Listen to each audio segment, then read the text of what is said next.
Chapter 337. Yu Shu handed Chu Hai over to the two guards, Zhou Hu and Song Dali, whom she had bought from the orphanage. They were very responsible, washing Chu Hai, who was as dirty as a beggar, and changing him into clean clothes. They also took care of the wounds on his body. When Yu Shu came again, Shui Hai no longer looked like the beggar from a few days ago. Yu Shu stood at the door with her hands behind her back, looking at Chu Hai, who was tied to a chair and pretending to be dead. She asked Zhou Hu, "Has he been obedient these days?" Before Zhou Hu could reply, Song Dali angrily said, "What's there to be honest about? This morning, when Big Brother Zhou was feeding him, he secretly broke the rope. He even used his head to hit people trying to escape. He hasn't had a moment of peace these past few days. Luckily, us two brothers are strong enough to subdue him."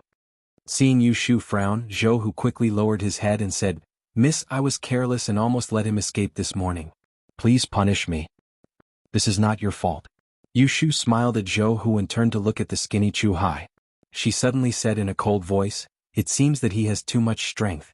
From today onwards, just feeding him one meal at night will be enough." No matter how pitiful Chu Hai looked to Yu Shu, he was someone who had once wanted her life. He was not worthy of her sympathy. "Go to the door and guard, I have something to ask him." Yu Shu raised her hand and gestured to Zhou Hu and Song Hu. Zhou Hu had tied Chu Hai up firmly in the morning, so he was not worried that he would break free and hurt anyone. He said to Yu Shu, "Then miss, be careful. If there is anything wrong, just shout for me." He then dragged Song Dali to the door. Yu Shu closed the door, picked up a stool, and sat down less than 5 feet away from Chu Hai. She lifted her foot and kicked his calf. She didn't use much strength. Chu Hai closed his eyes and pursed his lips. He did not move, as if what Yu Shu kicked was the stool and not his leg. Yu Shu pouted. He raised his leg and kicked Chu Hai again. But this time he didn't hold back. He kicked Chu Hai's injured leg so hard that even the chair shook. Even though he was 7 feet tall, he couldn't help but groan in pain. Hiss! Chu Hai suddenly opened his eyes and glared at Yu Shu. "What are you doing?" To think that he, Chu Hai, had lived half his life on the edge of a knife, licking blood to pass his days, but in the end he actually fell into the hands of a little girl who hadn't even grown all her teeth, was really hateful. Yu Shu crossed her arms. Sitting with her legs crossed, she faced his angry gaze and said calmly, "I have some questions to ask you. As long as you are willing to answer honestly, I will do as you wish and let you go. You can go wherever you want." How could Chu Hai, a felon, escape from prison without anyone knowing? Someone must have helped him in secret. Then who released him? Why did they release him? Did it have anything to do with her? Chu Hai sneered, "I'm old enough to be your father. Who are you trying to fool? Let me tell you, you either let me go or kill me.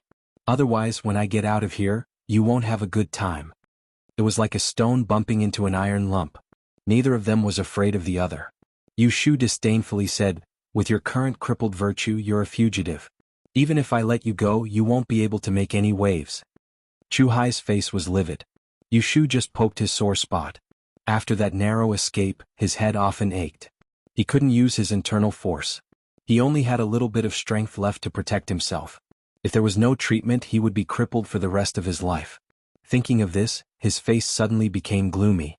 A trace of sorrow floated on his face, which was keenly noticed by Yu Shu.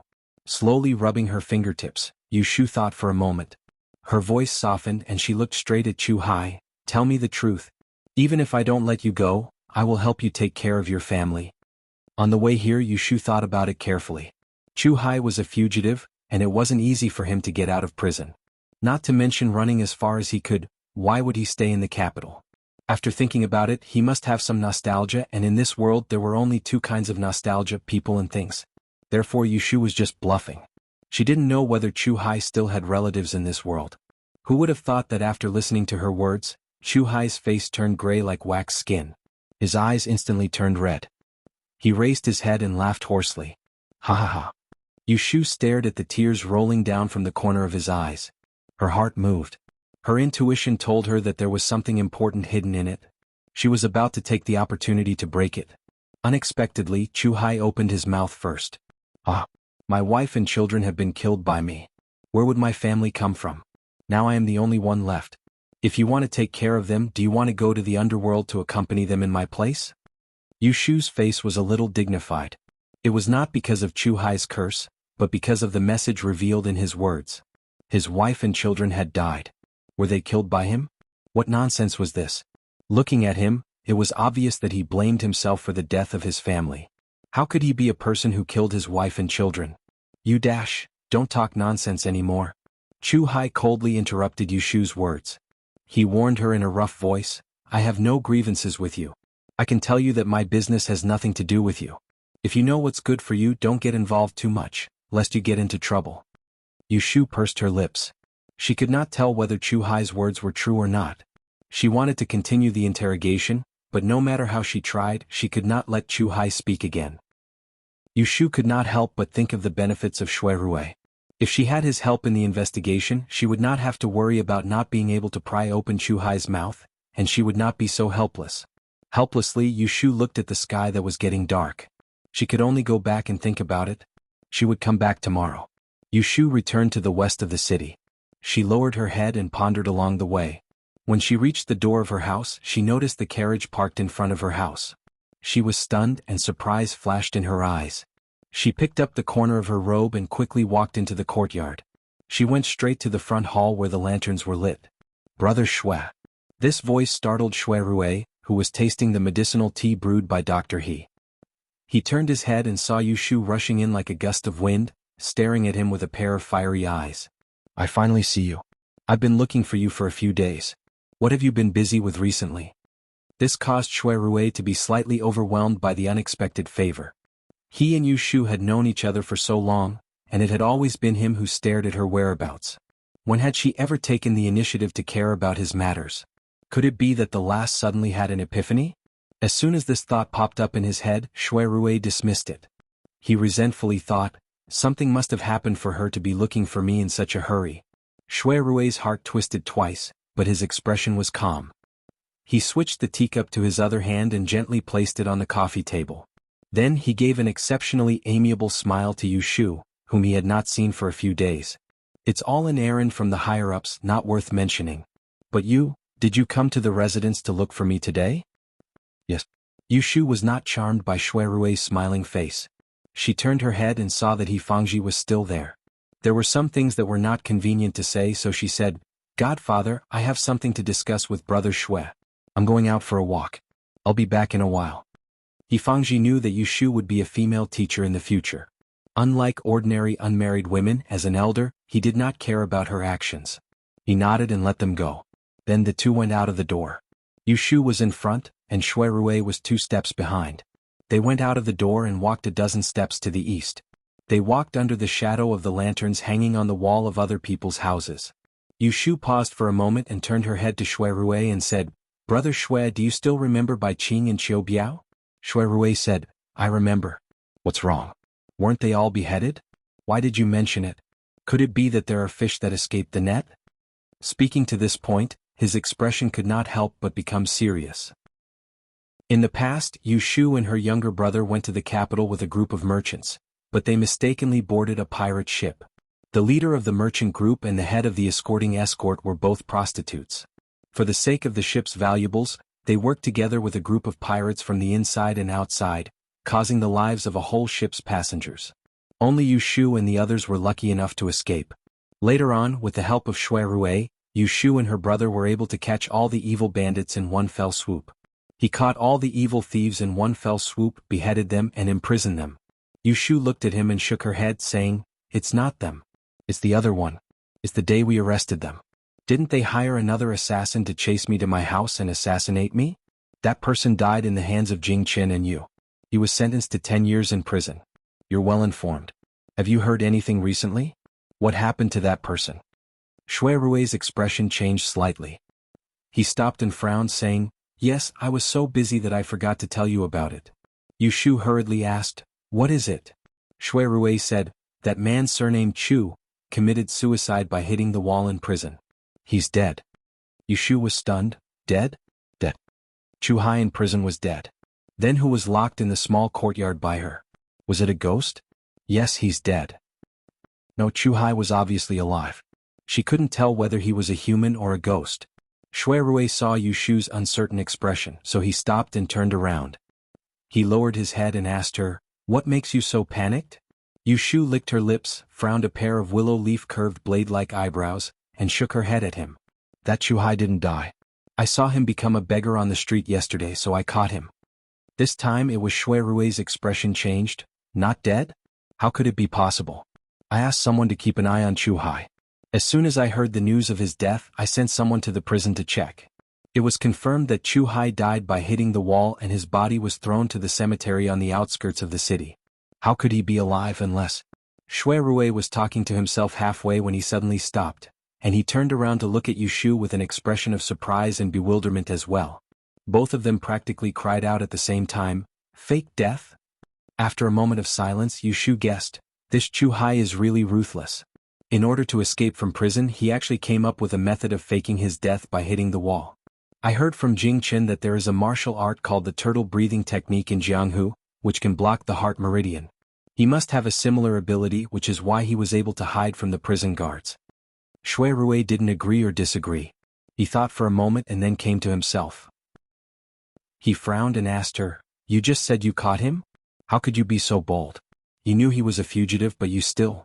When Yushu saw that he was going to talk about her, she was afraid that she would be scolded. She quickly raised her hand and explained, "I don't have anyone with me. I went to the concubine's quarters and bought 2 guards to bring with me. Now Chu Hai is locked up in the small courtyard where I used to live. There are people watching over him. I originally wanted to discuss this with you first, but I couldn't find you." Chapter 338. The next day Yushu took Shui Rui to Huixing Street to see Chu Hai, who was locked up in the small courtyard. Shui Rui sent someone to inquire about Chu Hai after returning home last night, but there was no news this morning. Like Yushu, he knew very little about Chu Hai. Other than the fact that Chu Hai used to be the deputy chief of the Evergreen Gang in Qiuguifang and was skilled in martial arts, he knew nothing else. Chu Hai obviously had some impression of Shui Rui, and he knew that Shui Rui was in cahoots with Yushu. Chu Hai wanted to trick Shui Rui into speaking, so he didn't wait for Shui Rui to speak before he said directly, "I'll still say the same words I said yesterday. I won't say anything, so don't waste your efforts. Either let me go or kill me. If you send me back to the administration, then I naturally have a way to end my life." After saying that, he closed his eyes and mouth, making it clear that he would not be persuaded by force or persuasion. Actually, Shui Rui had plenty of ways to make a stubborn person open his mouth, but when he recalled how Chu Hai faked his death to escape from prison, he knew that he would have to use some heavy punishment to make him submit.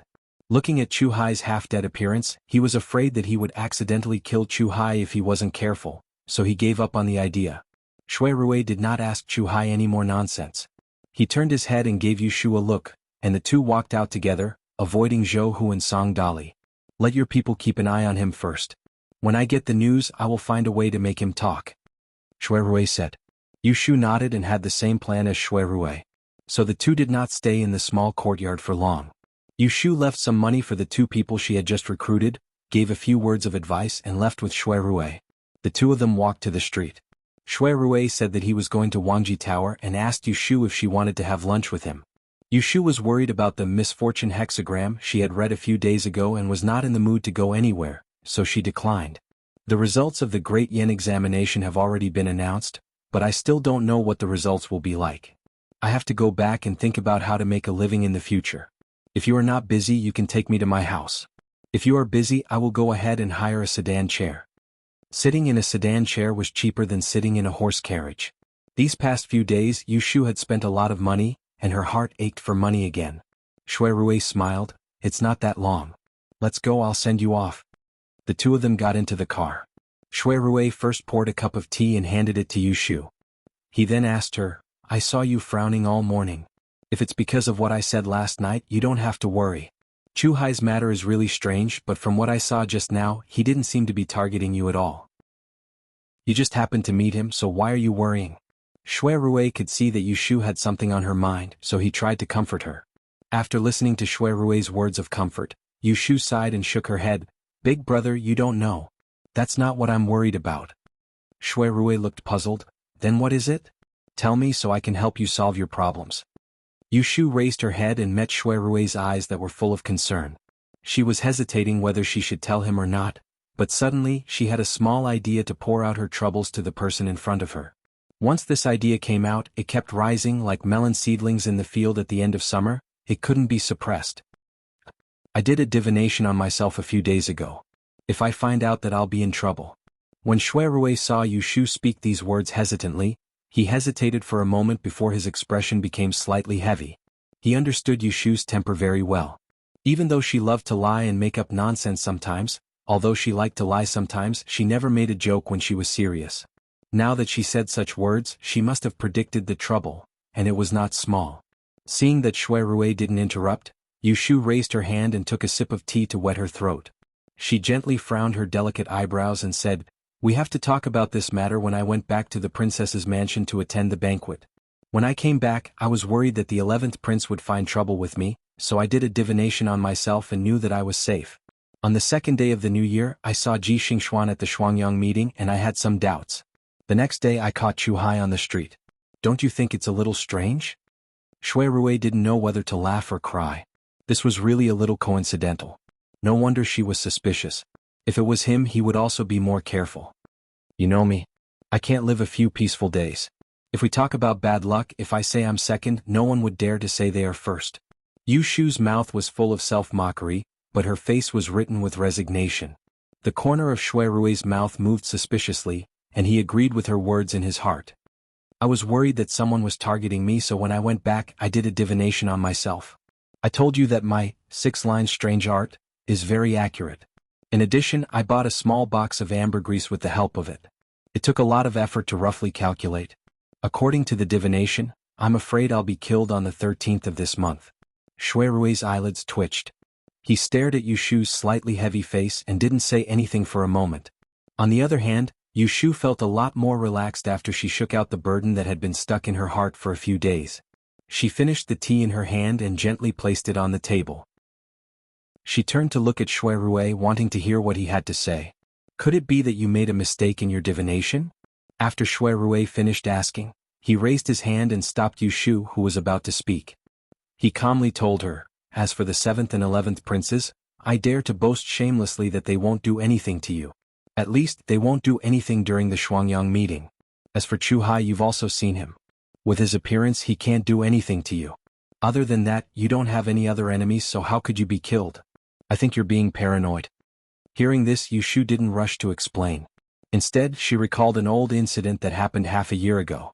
She lowered her voice and said to Shui Rui, "Last year when I went north from Yang City, you knew about the disaster that happened on the way, but I didn't mention it to you.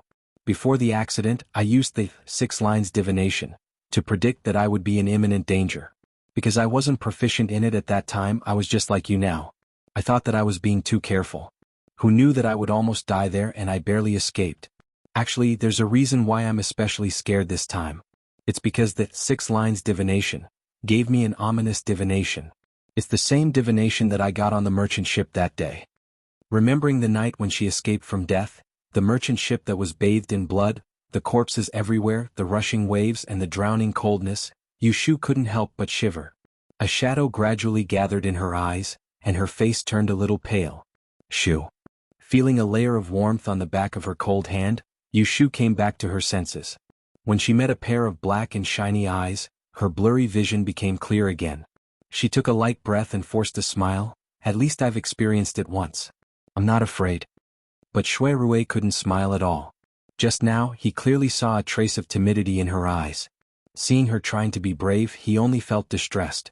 He thought that this girl had to bear so much for others, and who would share the burden for her. Chapter 339.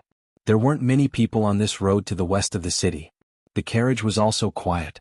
Shui Rui was thinking about how to help Yu Shu avoid calamity. Yu Shu was sitting opposite him, looking at the constantly changing scenery outside the window. Her ears were echoing with Shui Rui's calm and powerful, "I'll help you." Her gaze swept over his lightly furrowed brows. She knew that he was worrying about her own matters. She wanted to say something but stopped herself. She wanted to say that he didn't need to get involved in this mess, but it seemed that she had already pulled him in. Yu Shu knew that between her and Shui Rui, she had taken advantage of him a lot. After knowing him for so long, she didn't know how much she owed him, but she couldn't pay him back even if she wanted to. She seemed to be used to having someone with ideas to help her. Whenever she encountered trouble that she couldn't solve, he would be the first to think of her. As for Shui Rui, whenever she needed his help, when had she ever seen him refuse even once? She used to look down on such a good person, but when she really met one after a long time, her heart started to warm up to him. In the beginning she thought that he had ulterior motives.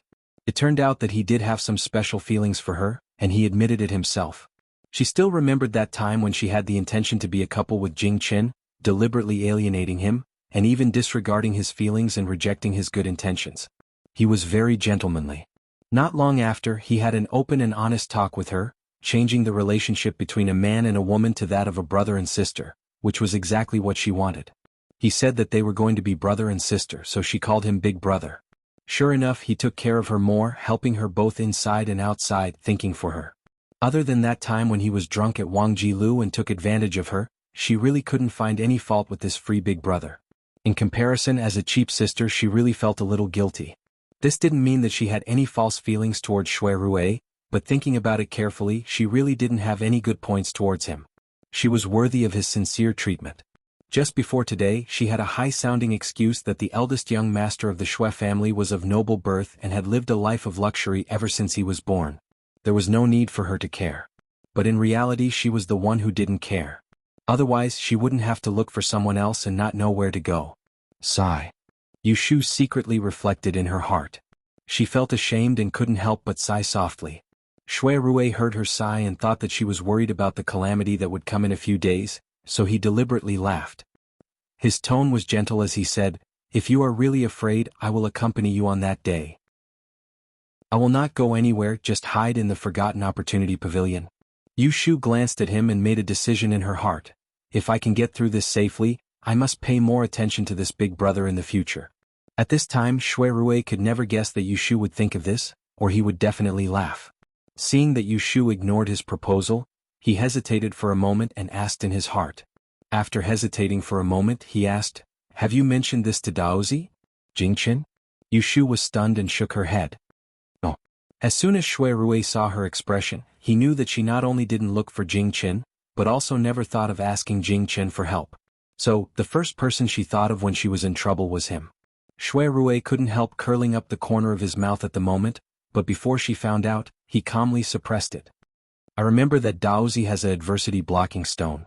Why don't you borrow it for the time being and wear it on your body? Maybe it will be useful." He didn't want to see Yushu and Jing Chen being intimate, but it was related to her safety, so he couldn't be selfish. After being reminded by Shui Rui, Yushu remembered that there was still that good thing. She patted her forehead and said gloomily, "Look at my memory, I can borrow it." When Jing Chen lost his memory, the yellow frost stone had been kept by her. Later she used that small strange stone to trick Ji Xingxuan and her grandson. But during the Supreme Court's investigation of the case, the yellow frost stone was handed in as evidence. After several procedures, it was finally returned to its original owner and was now in Jing Chen's hands. "Then I'll go to the princess mansion to find him." "No hurry, you won't see him even if you go now." Shui Rui saw that Yushu was confused and explained, "Daozi has received the imperial edict and has to attend the Shuangyang conference. Recently, he has been summoned to the palace to report to His Majesty every 2 or 3 days. Right now, he is either with the princes on the Chunlan River or has returned to the palace." Speaking of this, he saw that Yushu had a difficult expression and said, "Why don't I send someone to the princess mansion to deliver a letter for you? You can go find him tomorrow. You won't find him empty-handed." Yushu counted the days. Today was the 10th. Tomorrow and the day after there were 2 more days. She didn't seem to be in a hurry, so she agreed, "That's good. Then I'll have to trouble Big Brother." Because there was someone to discuss with and a disaster was imminent, Yushu couldn't help but feel more confident. After returning home, she didn't dive into her room to do calculations like she did a few days ago. Instead, she went to the backyard and chatted with the pregnant woman for a while. Then, she wandered to the side of the newly built stable with her hands behind her back to visit her beloved horse, Little Red. "Little Red, I'm sorry that you can only stay here and can't go out. When your master's days are stable, I'll take you out for a walk. Come, master will feed you grass. More. When you are strong, you can carry me everywhere in the future." Little Red, who was chewing grass with her head down, heard the noise. She tilted her huge head and squinted at the human who was standing on the other side of the trough and adding grass. She recognized that this was the master who combed her mane every day, so she dawdled over and stuck out half of her head to show goodwill. This was so that she could eat comfortably every time in the future.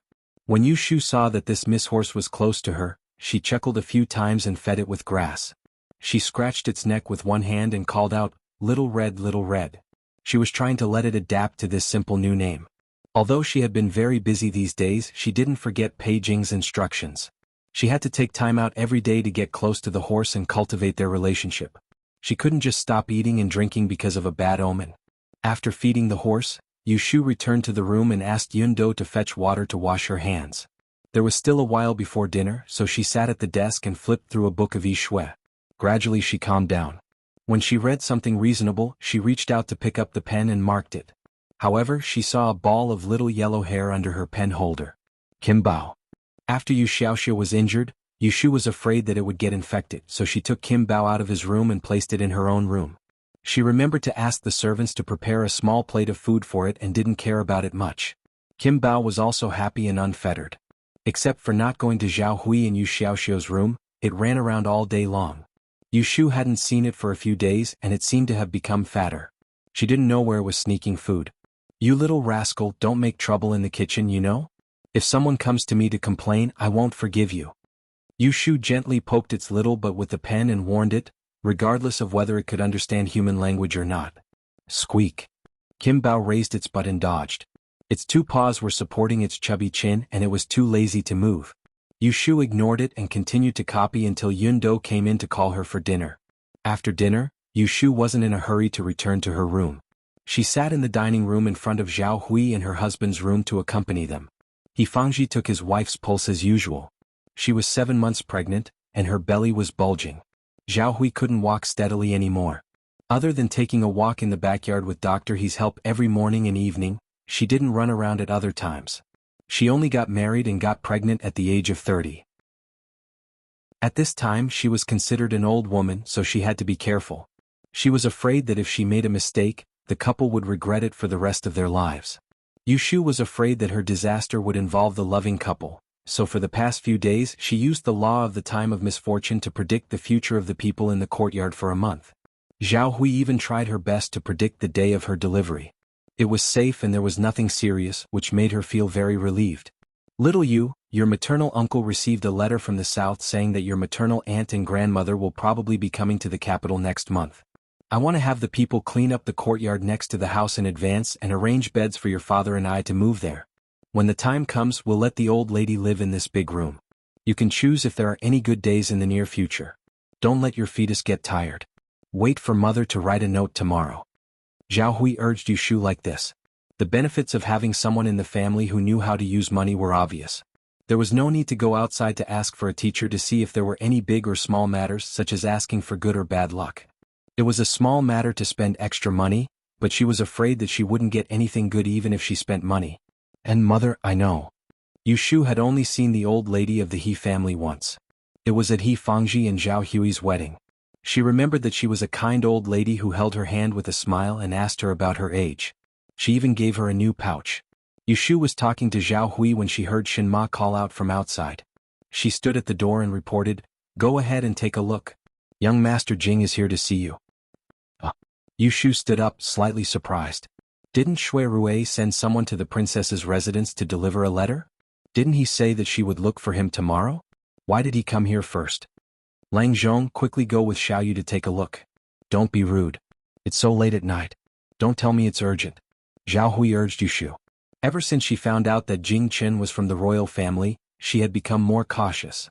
She was afraid that she would neglect this important guest. When Yu Shu saw that He Fangji was about to get up, she stopped her. Father, mother, please rest. I'll go alone. There's no need to be rude. After saying this, she left alone. The He family's residence was small. It was less than 100 steps from the backyard to the front yard. Before Yu Shu reached the main entrance, she saw Jing Chen standing on the steps with his hands behind his back. He had no intention of coming in. Xiaoyu, why are you standing outside? Come in and take a seat. Yu Shu walked over curiously. Chapter 340. Facing Jing Chen, who rushed over without any explanation as soon as he heard the letter, Yu Shu's heart warmed. She secretly thought that she did not treat this silly boy well for nothing. Let's go, let's talk on the side. Yu Shu saw the two bodyguards following Jing Chen closely and pointed to a secluded place on the side of the road to avoid being seen and heard. If you really said it, I will have big trouble recently. Yu Shu stopped and whispered to Jing Chen, I want you to lend me the yellow frost stone for a while.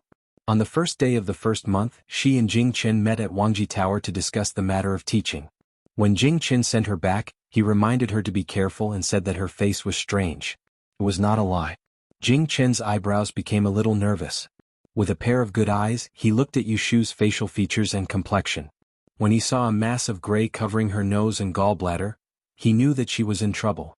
He wanted to say that he would give her the yellow frost stone, but he could not bring it out at the moment.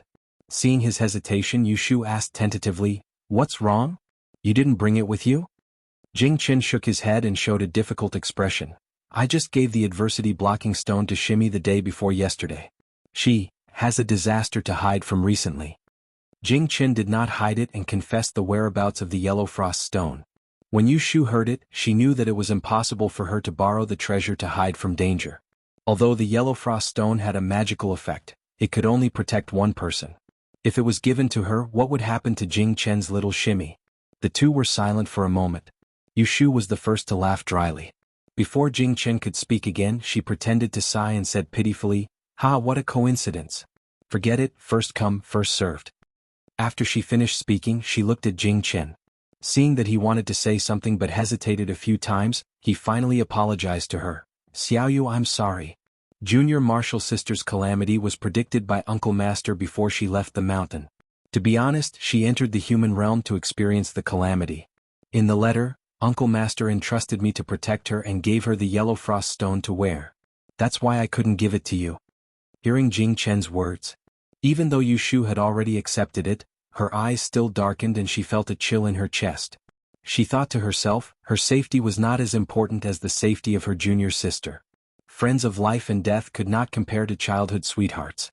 Let's not talk about first come, first served. People's hearts were always biased. She could understand Jing Chen's dilemma.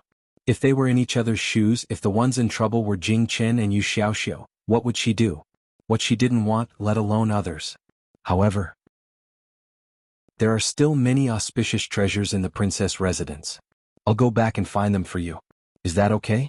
Yushu raised her head and looked at Jing Chen's guilty face. She wanted to say no, but she couldn't bear to criticize this honest person.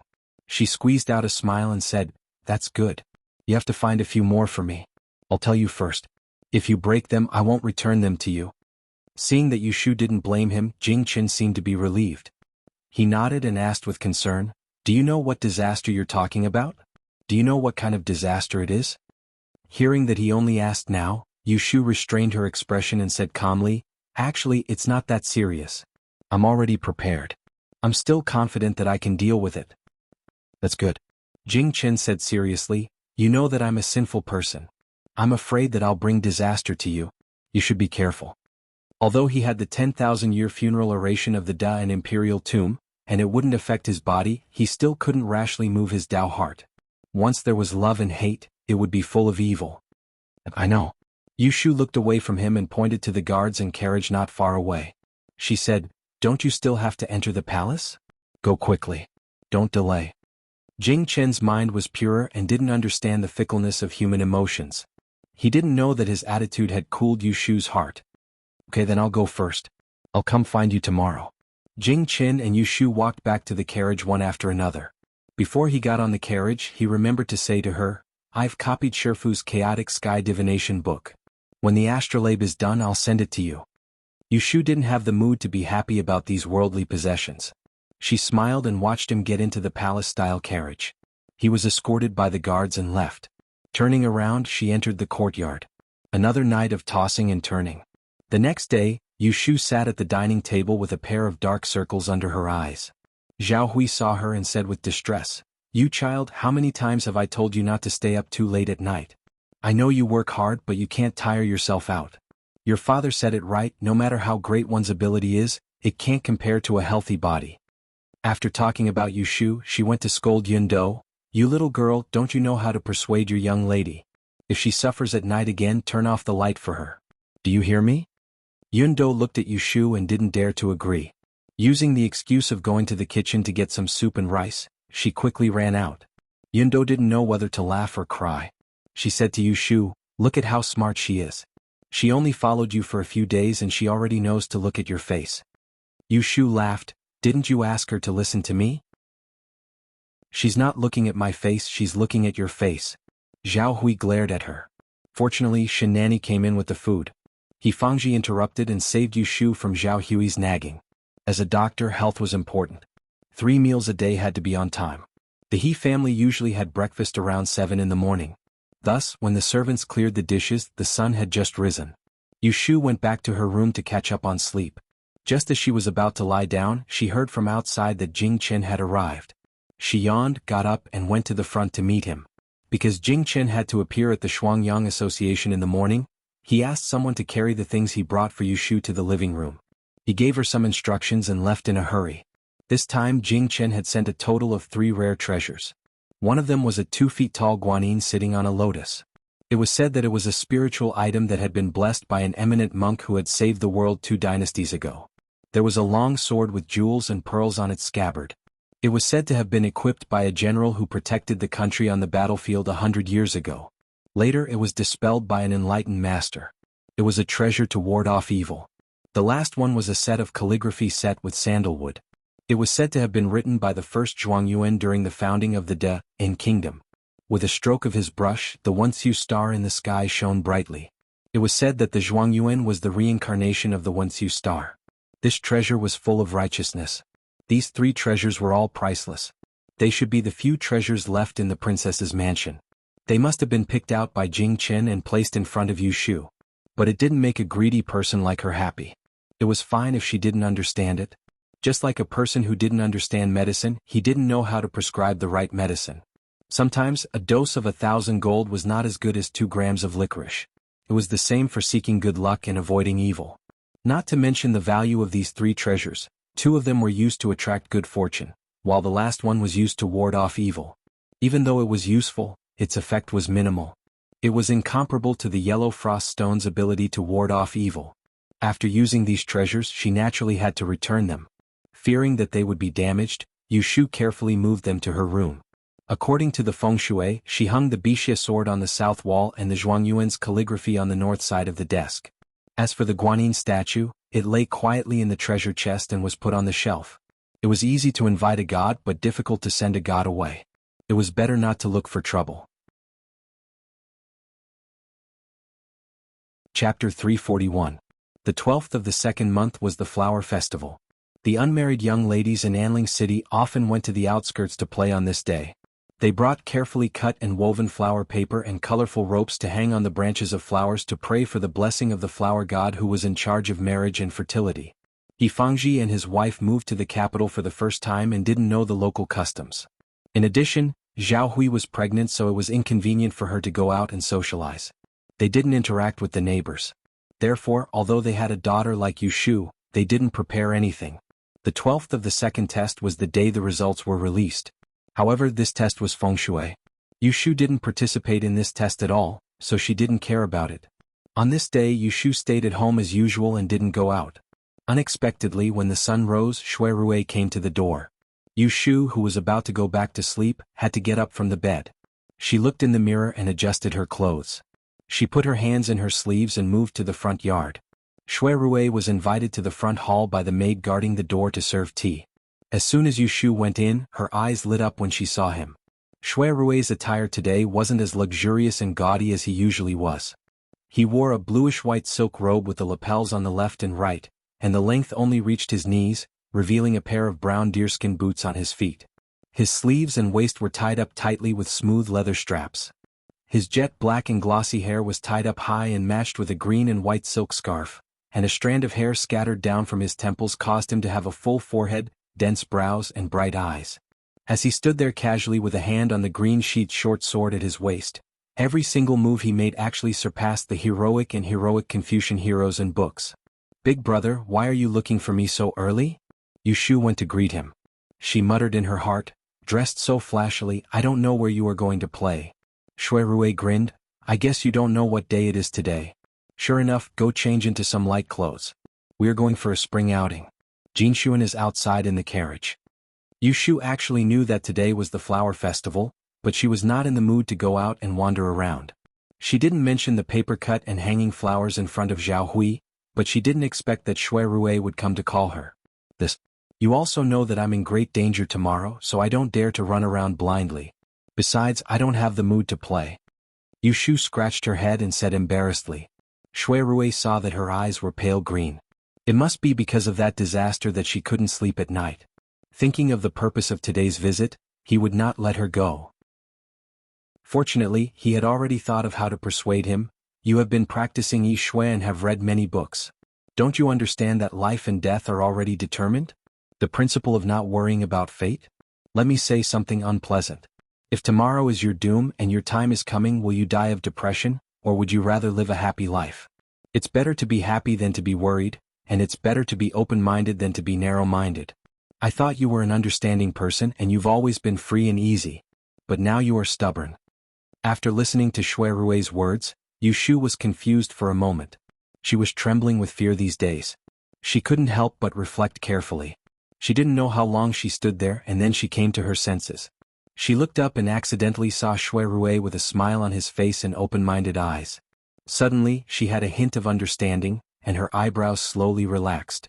Although she couldn't be completely happy, her delicate and intelligent face finally recovered 70% of her usual calmness. Big brother is right. The disaster hasn't come, but I'm already scaring myself. Look at me, I'm such a good-for-nothing. I've made a fool of myself in front of you. As she said, she raised her hands to Shui Rui, thanking him for his enlightenment. Otherwise, with her poor state, when the disaster came, how could she have the energy to deal with it? Shui Rui saw that the worry between her eyebrows had disappeared a lot, and he knew that his words had an effect. He didn't try to comfort her anymore. He smiled and walked out with his hands behind his back. "Go and change your clothes. We'll wait for you outside." Yushu didn't refuse this time. She went to the backyard and said something to Zhao Hui, and then went to comb her hair and change her clothes. Shui Rui came on a horse today, so he was dressed lightly. Feng Xiaomiao also came with him. The two of them trotted in front to open the way, while the two girls, Yushu and Shui Jinshuan, sat in the carriage behind, drinking tea and talking. This was the second time that Yushu had met Shui Jinshuan. Only 10 days had passed since their first meeting. Shui Jinshuan was still shy and weak. She sat there without making a sound, as if it was the first time that she had met Yushu. Fortunately, Yushu was thick-skinned and patiently got along with this quiet little sister. She talked about some innocuous anecdotes. In less than the time it took to drink a cup of tea, Shui Jinshuan made her smile and called her older sister Yu in a soft voice. There were not only the two of them in the carriage. There was also a little maidservant who served Shui Jinshuan. Her name was Qin Er. She was 12 or 13 years old and had a very pleasant mouth, which was the complete opposite of her young miss. "Miss Yu, the young miss treasured the folded paper that you gave to her last time very much. However, we saw it and begged several times, so the young miss only let us play with it twice. The rest of the time we put it in the sachet at the head of the bed and don't let us touch it." When Yushu heard that Shui Jinshuan cherished the gift she gave her so much, her heart was moved. She turned to look at Shui Jinshuan's red face and thought it was strange. Shouldn't the daughter of the Shui family be pampered? She might not be as arrogant as royal Princess Shiwen, but she shouldn't care so much about a small gift, right? Shui Jinshuan didn't know that Yushu was puzzled and felt a little nervous from being stared at by her. She was afraid that she would laugh at her for being stingy, so she lowered her head and explained in a low voice, It's because the paper is thin and brittle. I was afraid that if I left it outside they would break it, so I kept it." Yushu secretly scolded herself for thinking too much. She didn't want to scare her, so she quickly withdrew her gaze and said in a light tone, "It's not something valuable, so it's not worth it for you to keep it so carefully. I also know a lot of interesting things. I'll give them to you later when I make them." Shui Jinshuan couldn't hide the joy on her palm-sized face. She nodded and dawdled, asking Qin Er to take a bag behind her. She took out a new magenta-colored pouch and handed it to Yushu with both hands. Her eyes were full of expectation, but she couldn't say what it was. Fortunately, Yushu was a wily old fox. At a glance, she guessed that this was a gift from the east, south, west. But she still asked, "Are you going to give this to me?" Shui Jinshuan nodded shyly. Qin Er spoke for her master very tactfully, "Miss Yu, this is a flower embroidered by Miss herself." She took the 5-colored silk that was bestowed by the palace and wore it as a fortune coin. There are flower beads on it. Miss Yu should pick a good branch in the spring forest to hang it. When the goddess of flowers sees it, she will definitely like it and bless Miss Yu to be safe. Yushu squeezed the exquisite embroidered pouch in her hand with a happy expression. She thanked Shui Jinshuan and praised her for being careful, which made Xue Jinshuan blush a little. Seeing that Yu Shu had put away her gift, she secretly thought that she wasn't annoying, so the anxiety in her heart disappeared. Xue Rui, who was walking in front, had good hearing. He heard the faint laughter in the carriage and his mood also improved. He shook the reins in his hand, turned his head and said to Feng Xiaomiao in a clear voice, "There are fewer people on the street in front. Let's race for a while. Win or lose we'll do the same. Let's go." Chapter 342. There was a spring forest in the east of the city. It was full of natural and wild grass and trees. As soon as they entered the forest, they could see bright purple and red flowers on the branches far and near. In this fake scenery there were many beautiful figures. The whispers and giggles of girls could be heard intermittently in the forest. Yu Shu held Xue Jinshuan's little hand as they strolled leisurely in search of a suitable place to hang flowers. From time to time, one or two young girls who were in the throes of love would stop in their tracks and sneak a peek at the figures behind them before shyly covering their handkerchiefs and running away. Yu Shu turned around to glance at Xue Rui and Feng Xiaomiao who followed behind them from a distance, and she couldn't help but want to take a few more glances at them. One was a man with a brilliant and heroic bearing, and the other was a young and lively youth that came for a stroll in spring, and it was extremely pleasing to the eye. After wandering in the forest, Feng Xiaomiao found a small hibiscus by the side of the road and encouraged Xue Jinshuan to hang the red flower paper on the branches. Yu Shu took a fancy to an old humpbacked elm. She stood on her tiptoes and hung the colorful string that Xue Xiaomei gave her. She tied a dead knot and put her palms together to worship the flower god, regardless of whether it worked or not. When Xue Rui saw Yu Shu take out the exquisitely woven colored rope, he glanced at his younger sister with slight surprise. He'd specially given this colored rope to her a while ago for today's use, and it was only a strand of it that was 60 grams in weight. He never imagined that she would give it to Yu Shu, who he'd only met once. "Well, I see that the sky is very clear today. Why don't we go to the spring river and watch the fun?" Feng Xiaomiao suggested when he saw that the two girls had worshipped the flower god. There were too many girls in the forest and he felt a little uncomfortable. He didn't want to wander around anymore. Xue Rui saw through his thoughts and asked his two sisters with his eyes. Xue Jinshuan naturally had no objection and turned to look at Yu Shu. Yu Shu didn't want to ruin Feng Xiaomiao's mood, so she nodded in agreement. Thus, the group of people retraced their steps out of the forest. He got on his horse and rode towards the Spring Wave River not far from here. Yu Shu originally thought that the number of people who came to the Twin Sun Association today would not be as many as the day of the dragon raises its head. It was still a sea of people, stretching as far as the eye could see. Before getting off the carriage, Qing'er helped Xue Jinshuan put a short cloak over his head and covered his loose pockets, so that they wouldn't be seen by those lechers outside. Seeing Yu Shu's naked face, he tactfully took out a fragrant handkerchief from his bundle and handed it to her. Yu Shu shook her head with a smile and declined. She wasn't a precious person but a guest. She was a person who had entered the world and was particular about freedom. She didn't need to hide her face, and it wasn't like her face was shameful. Xue Rui and Feng Xiaomiao led the horses to a tree and tied them up. Leaving the coachman to look after them, they brought Yu Shu and the others to the riverbank. Yu Shu heard the beating of drums in the distance. She asked curiously, "Isn't it the flower dynasty today? There are still so many people here. Aren't they going to the outskirts for a walk in the spring?" Feng Xiaomiao looked up. Grinning, she said to her, "It's only today that it's lively. Don't you know that there's a subject's results from Taiching Bureau? The nobles are all betting at Qiongyu Pavilion, waiting for the top 3 to come out." Yu Shu was puzzled, so she looked at Xue Rui, and the latter explained to her in detail. It turned out that before the Twin Suns meeting began, the princes had already inquired about the examinees who were likely to pass the exam in every subject and drafted a name list. Only when these examinees showed themselves during the Twin Suns meeting would they send someone with an invitation card to invite them to Qiongyu. With the Qingquan 2 seats watching, at most 3 people would stay and place their name cards in Qiongyu Pavilion to bet. On the day the results were announced, an official would go to Taiching Bureau to copy the results and then announce it at Qiongyu Pavilion. It all depended on who had a unique eye and picked a good candidate. Then they would be able to show their face in front of that person in the palace. Yu Shu understood. Wasn't this gambling? Other people bet on football and horses, but here they bet on people. Feng Xiaomiao couldn't help but interrupt. "Lotus Room, you still don't know, right? The junior martial ant whom His Ninth Highness invited to attend the meeting, on the day of the release of the rankings on the 3rd day of the new year, all 3 of them were on the list, and one of them was even in the top 3. Yu Shu was surprised. She's that powerful? Shui Rui's eyes flashed. He nodded and said, Miss Shui Yun is from the same sect as Daozi. She is a disciple of Mount Longhu's Tai sect. Her methods are extraordinary. As a student of Taisher Library, Feng Zhaomiao's face was full of envy. Isn't that so? I heard that in Xiongyu Pavilion she can use a mysterious black lot. She can tell whether a person is good or bad and whether they have a future. Yu Shu stroked her chin, thinking that Jing Chen had inherited Taoist master Huai Xian's turbid heaven divination art, and junior sister Shui Yun was his direct disciple, so it wasn't strange for her to have a mystical art. Thinking of this, Yu Shu couldn't help but remember her benefactor, Taoist Qing Zheng, whom she had no fate with. Her heart ached slightly. Both of them had been apprenticed to an expert, but she had only learned half of it. At this moment there was a burst of cheers in front. Someone shouted, "They're coming, they're coming." The crowd suddenly rushed in one direction. Yu Shu didn't know what was going on. She held Shui Jinshuan tightly to prevent him from getting separated. What's going on?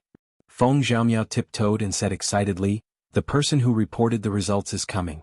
I'll go and see." After he finished speaking, he hurriedly leaped out. Shui Rui, on the other hand, did not move. He continued to follow by Yu Shu and his younger sister's side. He avoided the crowd and walked to a willow tree by the riverside before he stood still. He said to them, "We'll wait for him here. There are many people in front of us, so you two girls shouldn't push forward." Yu Shu nodded. She saw an artist making clay figurines and went to choose one with Shui Xiaomei. She didn't care about the situation in Xiongyu Pavilion. In the evening, on the way back to the carriage, Yu Shu leaned against the window. She looked at Feng Zhaomiao, who was riding on a horse. Feng Zhaomiao was talking about what she saw in Xiongyu Pavilion during the day. The officials copied the results and came back. They reported on the platform downstairs. There were a total of 60 people in Feng Shui who were promoted. They were from the last to the first. The officials took several name cards from Xiongyu Pavilion and compared them one by one. Guess what? Feng Zhaomiao suddenly raised his voice. His Ninth Highness actually came up with a number 1. At that time, Xiongyu Pavilion was in an uproar. That number 1 happened to be outside the pavilion. He was invited to the platform to talk. Because only his Ninth Highness hung his name card, he became his Ninth Highness disciple on the spot according to the ancestral rules. I saw that the other nobles' eyes were red with envy. How could they not be envious? There was a test every 3 years in Dian. The position of number 1 in 6 subjects was like that of a visiting flower man in the same hall. As a disciple of the current dynasty, if there were no accidents, he would definitely become a celestial commissioner in the future. He would be able to openly recruit him for his own use. Wasn't this a big bargain? Yu Shu muttered. She guessed that this was most likely due to junior sister Shui Yun. She had to admit that the little girl was indeed capable. With a flash of inspiration, she thought of something else. Her eyebrows suddenly smiled. With a gem like Shui Yun in front of them, Ji Xingxuan, who was by Lu Hao's side, would most likely be disappointed if she wanted to use this twin sun gathering to make a name for herself. Shui Rui rode at the side. Even though there was a smile on his face, there was a hint of worry in his eyes.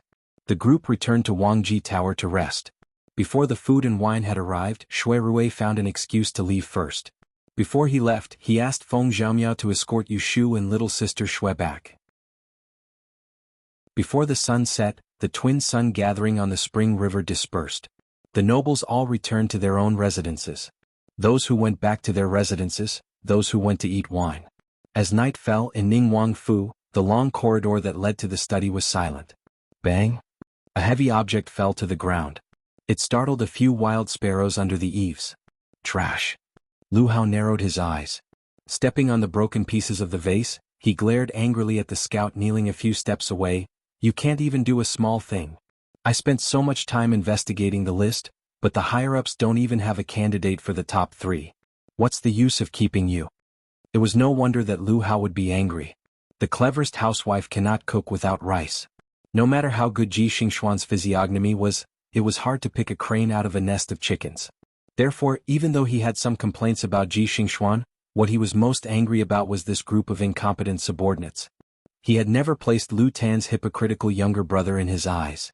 But these 2 times he had interfered and suppressed him. How could he not be angry? The scout leader was covered in cold sweat. He lowered his head and said respectfully, "Reporting to Wang Yi, there are too many guests participating in this year's Diyan examination. This subordinate was unable to investigate them one by one and missed some. Please forgive us, Wang Yi. You dare to quibble. Lu Hao grabbed the inkstone on the table and was about to throw it again. The middle-aged man standing to the side advised, Your Highness, please calm down. Listen to me. Lu Hao turned to look at the middle-aged man. His expression became much better. Mister, please speak. The middle-aged man muttered, Today's twin sons meeting was not only a missed opportunity for Your Highness. Looking at it, the other princes also did not get what they wanted. Only the 9th prince stood out. According to this situation, I don't think there is any benefit to this. Hearing the hidden meaning in his words, Lu Hao's eyes lit up. He waved his hand to dismiss the irrelevant people in the study, leaving only the strategist. Then according to Mr., is there a way to solve this situation? The middle-aged man took 2 steps forward and whispered in his ear, If I may be so bold, after today's incident, the 9th prince has already angered everyone. I'm afraid that everyone wants to remove his right-hand man, but they are just watching from the sidelines for fear of arousing suspicion. Your Highness, why don't you make the first move and redirect the disaster? After whispering like this, a cold light flashed in Lu Hao's eyes. The corners of his mouth gradually curled up. After thinking for a while, he felt that this method was feasible. He looked at the strategist with approval and clapped his hands, shouting, Men! At the same time, at another place in the capital city, Shui Rui found the 9th prince Lu Tan in a guest house. Lu Yi, who was drinking alone under the moonlight in the pavilion in the garden, noticed Shui Rui's arrival, and he couldn't help but raise his cup and invite Shui Rui. Cousin brother, quickly come and have a drink with me. Have you heard about the incident in Qiongyu Pavilion today? Shui Rui stepped into the pavilion, and when he saw this cousin brother of his who'd always been steady had a complacent expression at this moment, Shui Rui's face sank, and he shouted right away. You still have the mood to drink wine? Do you know that others have already schemed against you? Lu Tan was shocked and immediately sobered up. After thinking for a while, he asked, Cousin, do you mean that I was in the limelight today? But didn't you tell me that this twin sons meeting is a good opportunity? If I can gain some influence in front of Imperial Father, no one will dare to look down on me. Isn't that good? Chapter 343. After today's double sun meeting, Shui Yun didn't go to the guest house with Lu Tan. Instead, she went back to the princess's residence with Jing Chen as usual. Lu Tan would come to pick her up the next morning. After the two of them had dinner together, the steward of the residence asked at the entrance of the dining hall, Young master, the object you ordered people to make has been made. Do you want to have someone bring it over for you to see? Jing Chen said, There's no need to move it around. Where is it now? I'll go over and see. It's placed in the west wing of the courtyard. Shui Yun asked curiously, What did senior brother order people to do? Jing Chen didn't mind letting her know, I ordered people to copy Master's Universe Astrolabe. Shui Yun was stunned at first, but then she understood and revealed a surprised expression. She was very clever, so how could she not guess why her senior brother would spend so much effort to make the Universe Astrolabe? She knew that her senior brother wanted to teach the unique skill of their Tai sect to Misyu, but who would have thought that he would teach martial uncle Huai Xian's chaotic heaven divination technique, such a great skill, to a secular person? In a hurry, Shui Yun blushed and stammered, Senior brother this. Jing Chen seemed to be aware of Shui Yun's thoughts. He flicked his sleeve and stopped her words. His handsome face had an indifferent expression. I know the rules of the sect. In the future, when I see the sect leader and master, I will ask for forgiveness. It's just that this is something on my mind. If I can't resolve it, it will hinder my Tao heart. Shui Yun swallowed her words. Although they were fellow cultivators in terms of state of mind, she was far inferior to Jing Chen. She could only guess one or two of his thoughts. She wanted to dissuade him, but for a moment she couldn't open her mouth. Her watery eyes turned and she avoided the important point. Since senior brother has a plan, I won't say anything more. But senior brother only ordered people to make the astrolabe. Has martial uncle's chaotic heaven divination technique been copied? I've copied it. Then when do you plan to find Misyu? I'll be free tomorrow. Shui Yun nodded and said no more. She followed Jing Chen to look at the imitation astrolabe. Although her father was a Taoist master of the Greater One sect, martial uncle Huai Xian was a loner. Other than his direct disciple Jing Chen, he had never shown any respect to his disciples. She had only seen the universe astrolabe in the old man's hall a few times from afar. The next day, Shui Yun dressed up properly with the help of the maidservants of the princess mansion. Then, she took her fortune stick and went to the dining room in the front courtyard to have breakfast with Jing Chen. She was waiting for Lu Tan to pick her up. Jing Chen happened to be on the way. The Dao cultivators were in good health. Therefore, the two brothers and sisters didn't talk much at the dining table. They had only eaten half their fill when they heard the news that Lu Tan had arrived. Shui Yun watched as Lu Tan strode into the dining room and asked curiously, "Why aren't you waiting in the car? Senior brother and I are going out now." Lu Tan shook his head and raised his hand to greet Jing Chen. He respectfully called him martial uncle, and turned to Shui Yun saying, "I'm here to tell youngest martial aunt. I don't need to trouble you today. I'll go to the meeting alone. You can rest at home for a few days." Shui Yun was puzzled. Why?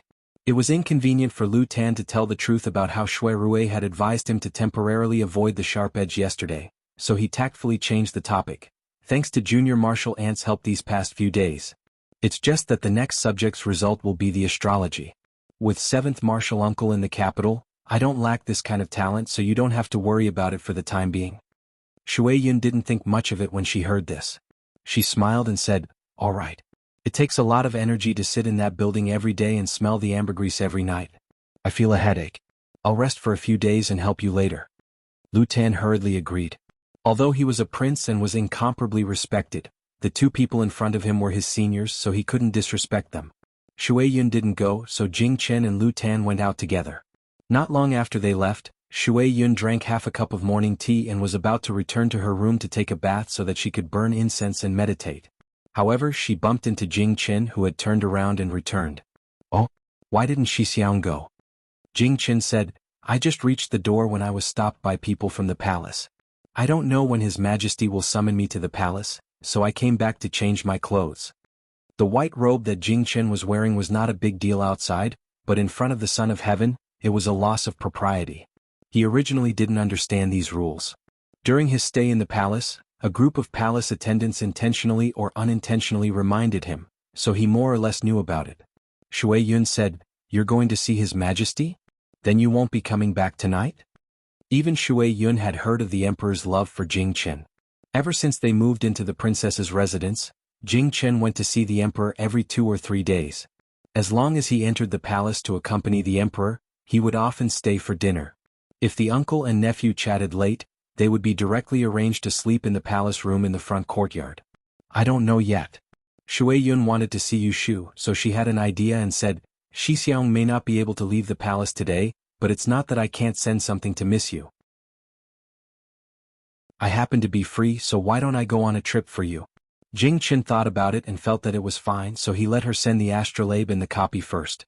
He also told her, "When you see Xiaoyu, give her the copy of Master's Celestial Divination, and let her memorize the program first. The next time I see her, I can directly explain it." "Okay, don't worry, Xixiang. I will tell Miss Yu." Shui Yun smiled and studied it. She followed Jing Chen back to the room and took out the 2 copies. She disassembled the astrolabe, wrapped it in a silk cover, and had the servants carry it away. The 13th day of the 2nd month was the day that Yushu had long predicted that there would be a calamity. Because of Shui Rui's comfort yesterday, she had a rare good sleep. She stretched and got out of bed at dawn. "Yundo, go and tell my mother that I need to do morning exercises. I'll eat breakfast in the room and don't go to the main room." Yushu held a basin of warm water to wash her face as she instructed Yundo. She had made up her mind that in order to avoid the calamity today, she wouldn't go out of the house. She would stay at home to avoid the calamity. She wouldn't be able to see the pregnant Zhao Hui today.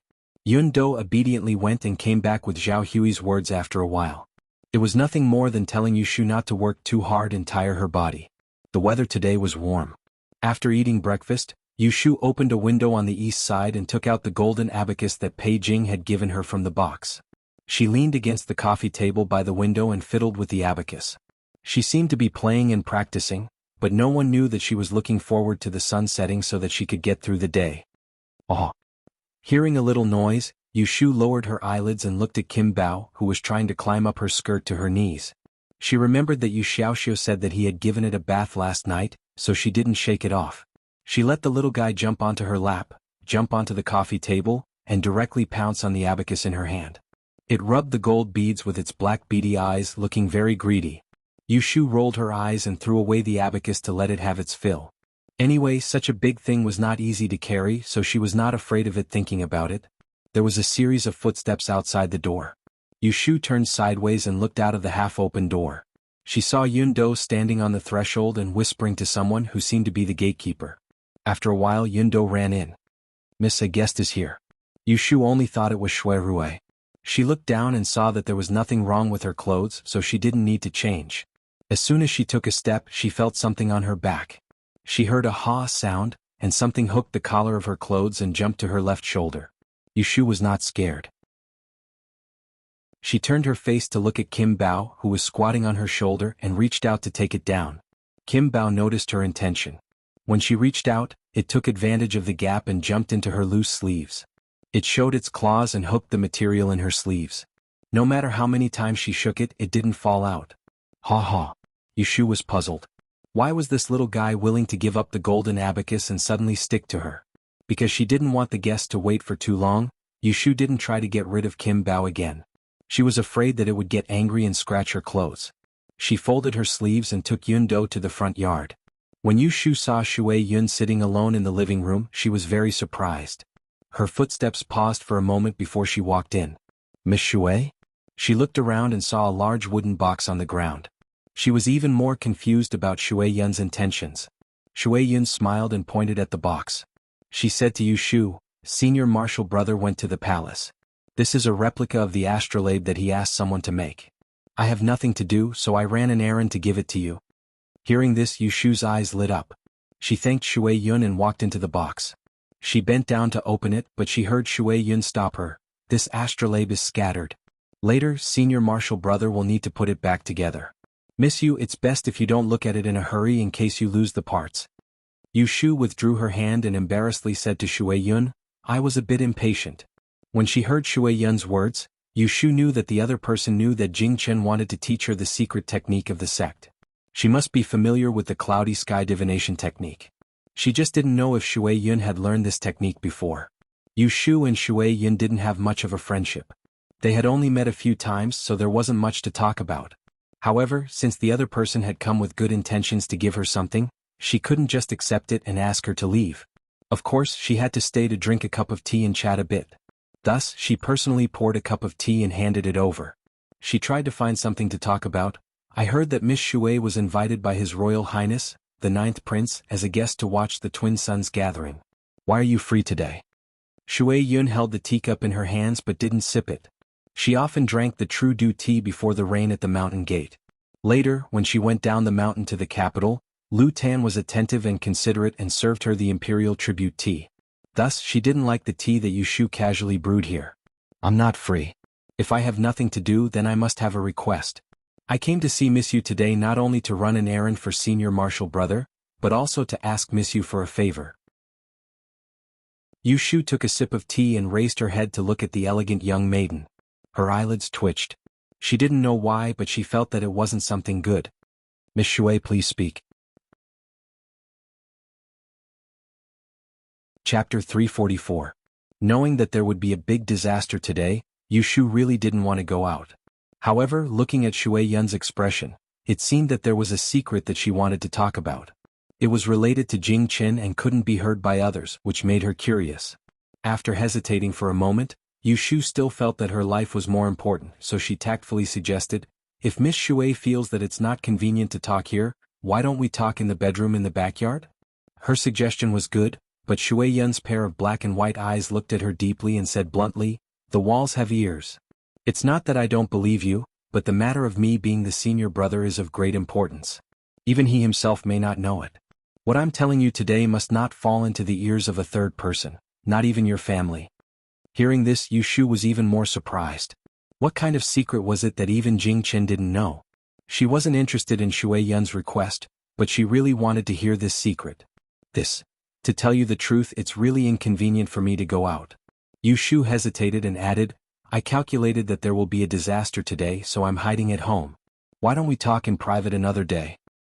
Hee. Shui Yun heard that it was because of Yushu, but she smiled and said indifferently, "It's really a disaster. How can it be avoided by hiding at home?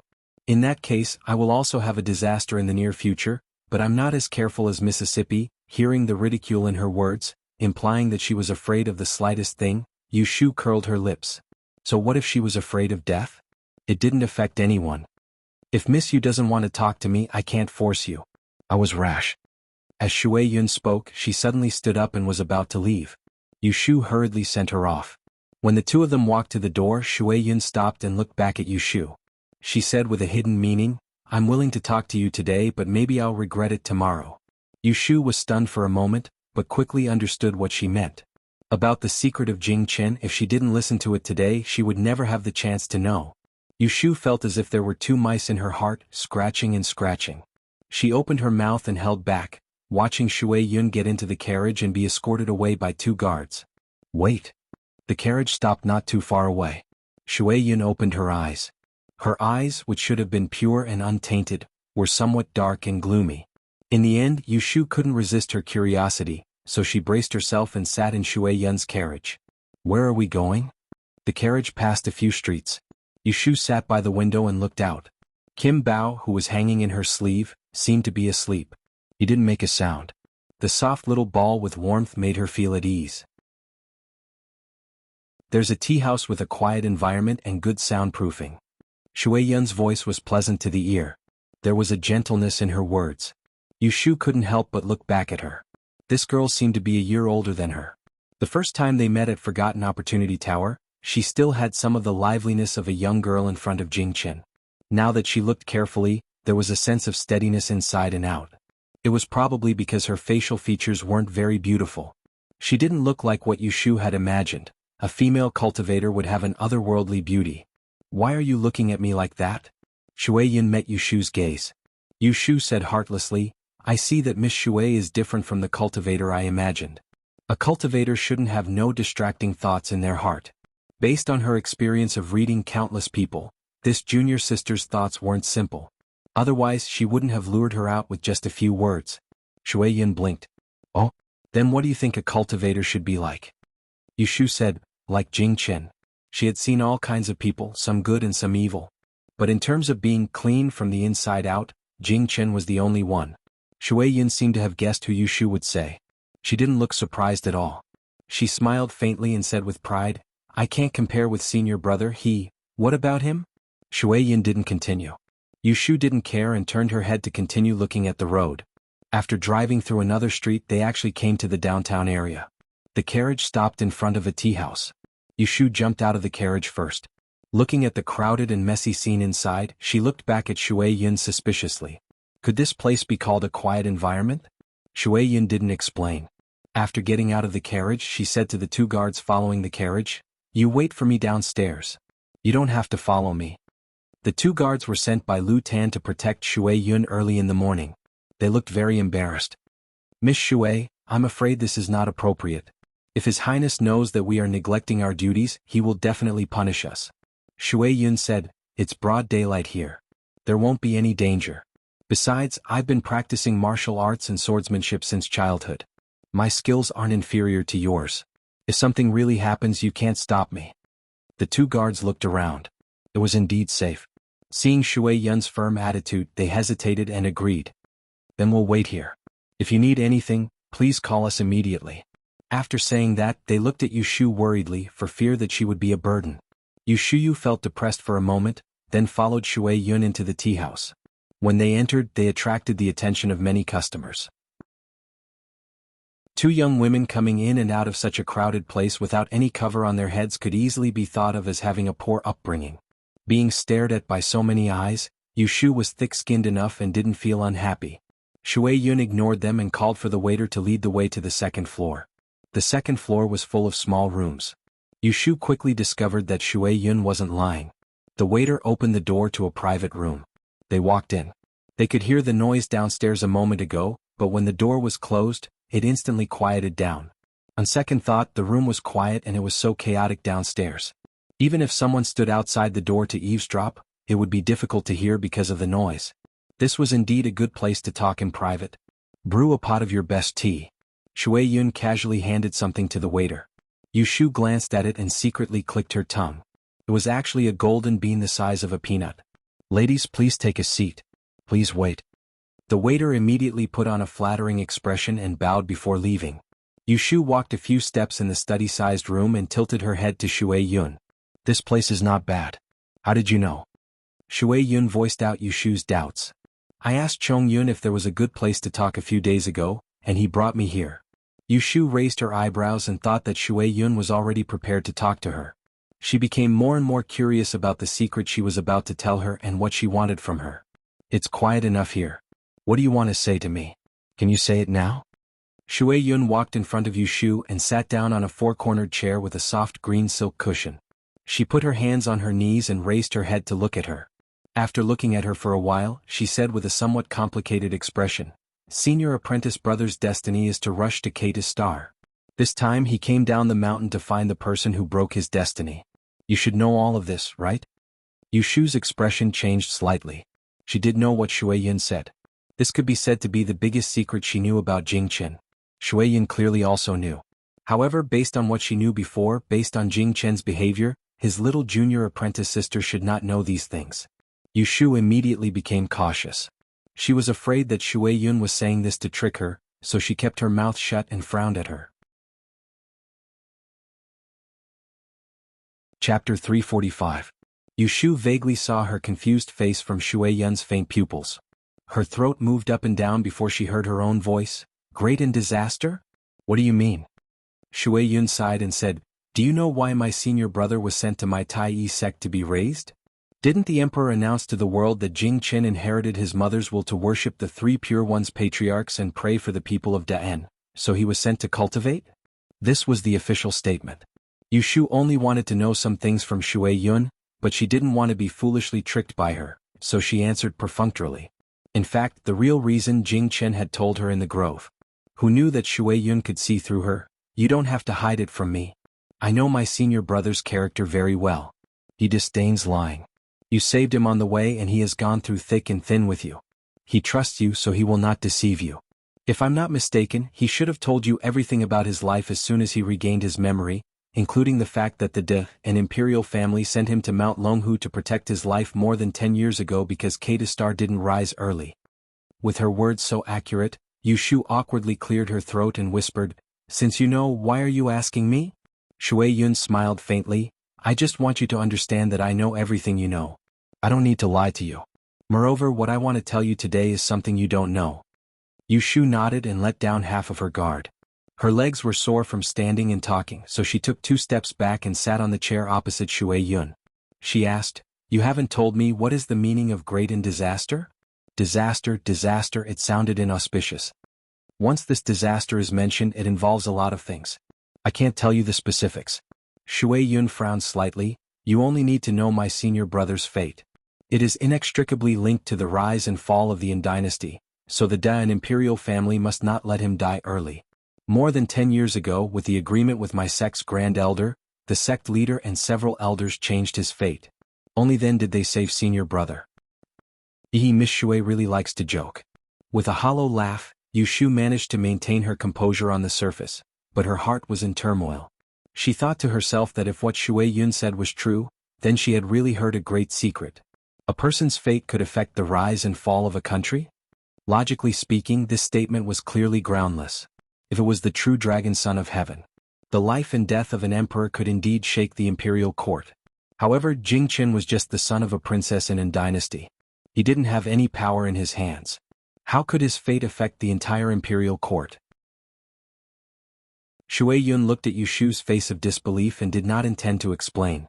He said coldly, This is the heavenly Tao. It's up to you whether you believe it or not. Yushu was deep in thought. She stared at Shui Yun's delicate and pretty face, trying to discern the slightest trace of guilt or nonsense. However, it was all in vain. Shui Yun's gaze was at the same level as hers. She didn't evade or blink and was extremely magnanimous. Regardless of whether what you said is true or false, what is your purpose in telling me this secret? Shui Yun said, As I said, I have a favor to ask of you. Yushu's intuition told her that it wasn't something good. To be honest, she had already begun to regret going out with Shui Yun. She heard another secret that she didn't know was true or false. She made up her mind that no matter what Shui Yun asked of her later, she couldn't easily agree. Go ahead, I'm listening. Shui Yun lightly pursed her lips and suddenly stood up from the chair. She raised her hand and bowed to Yushu. She solemnly said, I want to ask Miss Yu not to have any contact with my senior brother in the future. Yu Shu expressionlessly looked at Shui Yun's solemn expression. She endured it and didn't stand up to leave. Instead she asked, "Why?" Shui Yun looked at her deeply and said, "Miss Yu is a smart person. Since you know these secrets of my senior brother, you should know how dangerous it is for him." Before senior brother left the mountain, martial uncle repeatedly told him to remember not to rashly move his Tao heart and to maintain his nature in order to avoid Kidu Star causing chaos and harming the innocent. However, he treats you differently. According to my observation, every time he thinks about you, his heart can't be as calm as still water. His Tao heart is shaken and is in imminent danger. Senior brother himself also noticed this, so he repeatedly restrained himself. However, he was reluctant to cut off his relationship with you. He even violated the sex rules and deliberately taught you martial uncle's lifelong secret knowledge. It is enough to show that he already has fetters in his heart. Senior brother doesn't know that he himself is a great calamity, so he naturally doesn't know that one wrong thought of his can destroy countless people. If this relationship can't be broken, it will cause great harm. People of the Tao can't go against heaven and reason and damage merit. Therefore, I beg you to take the initiative to cut off your relationship with him and return him a clear mind. Only then can everyone be safe. At this point, Shui Yun acted as if she didn't see Yu Shu's dark face. She took a step forward, took out 2 copies from her bosom and handed them to her. She said earnestly, "This is the celestial divination that my martial uncle Huaixian Jinren spent 30 years to write. Coupled with the imitation of the universe astrolabe, even without my senior brother's guidance, you can still comprehend the truth on your own. In less than 10 years there will be progress. I see that your root of wisdom is insufficient and your aptitude is limited, so I advise you not to be greedy. This secret knowledge is enough for you to comprehend for a lifetime, and it is enough to repay you for saving my senior brother. I hope that you will take care of yourself and don't pester him anymore, lest you harm others and yourself." These words were spoken clearly. It was reasonable, righteous, threatening, and enticing, and it was like a net that covered the heavens and the earth, causing one to be unable to avoid it. Agreeing to it was the best of both worlds, and if one didn't agree then one would be shameless. Yu Shu's hands grabbed onto the armrests of the chair while her face was tense, and her gaze was locked onto the beautiful and elegant words on the cover of the book. She endured it over and over again, yet she was unable to endure it in the end, causing a trace of a crack to appear on her face. Her temper was bad to begin with, so how could she be willing to endure this kind of humiliation? She sneered right away and went straight to the point.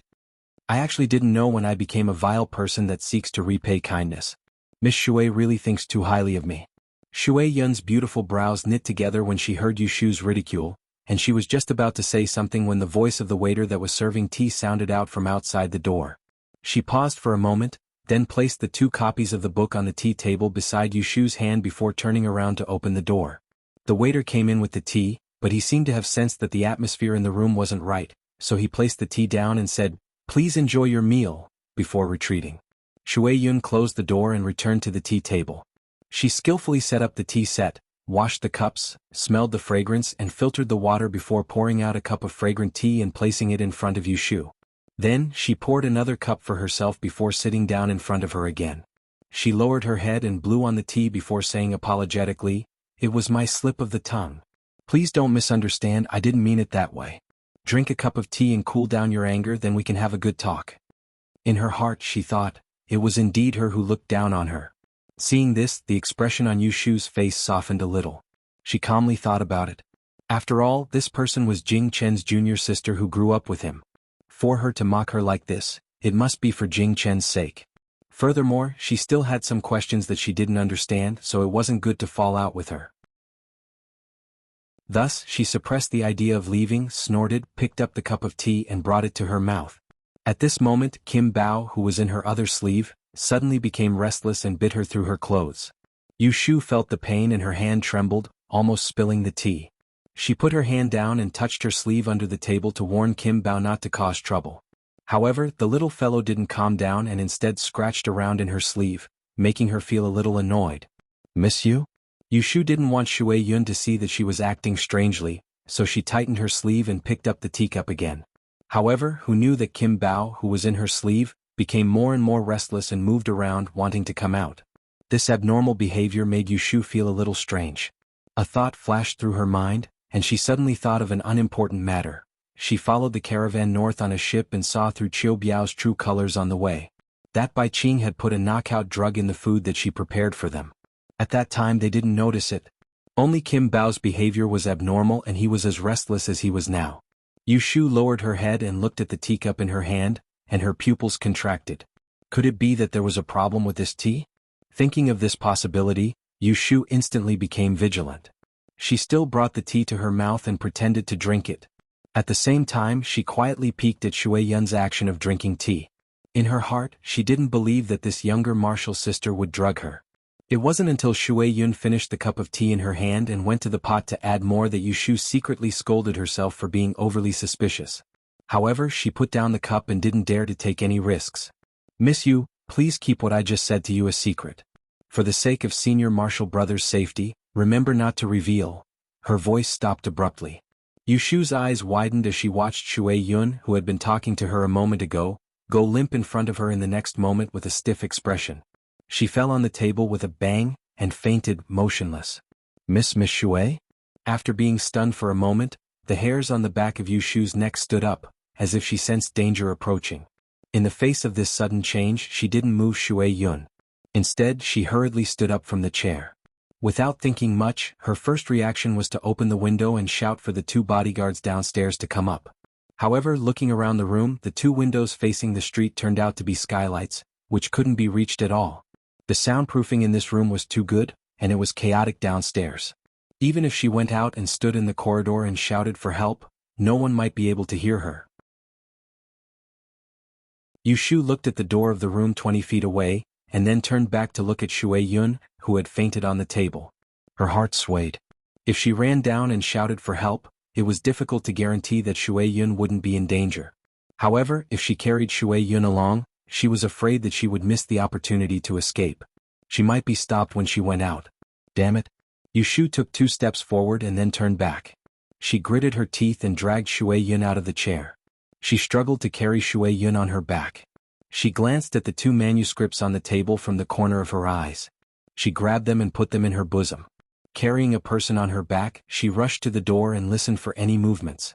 She took a deep breath, kicked the door open and jumped out. She was a step too slow. As soon as she stepped out of the door, she bumped into the people squatting outside the door. Her head hit the wall and she fell backward. With a scream she fell into a ball with Shui Yun. Ah! Yu Shu lay on her back on the ground with the back of her head hitting the ground. She saw stars and was dizzy. She saw 2 men carrying sacks outside the door and they were obviously shocked. Why is there still one awake?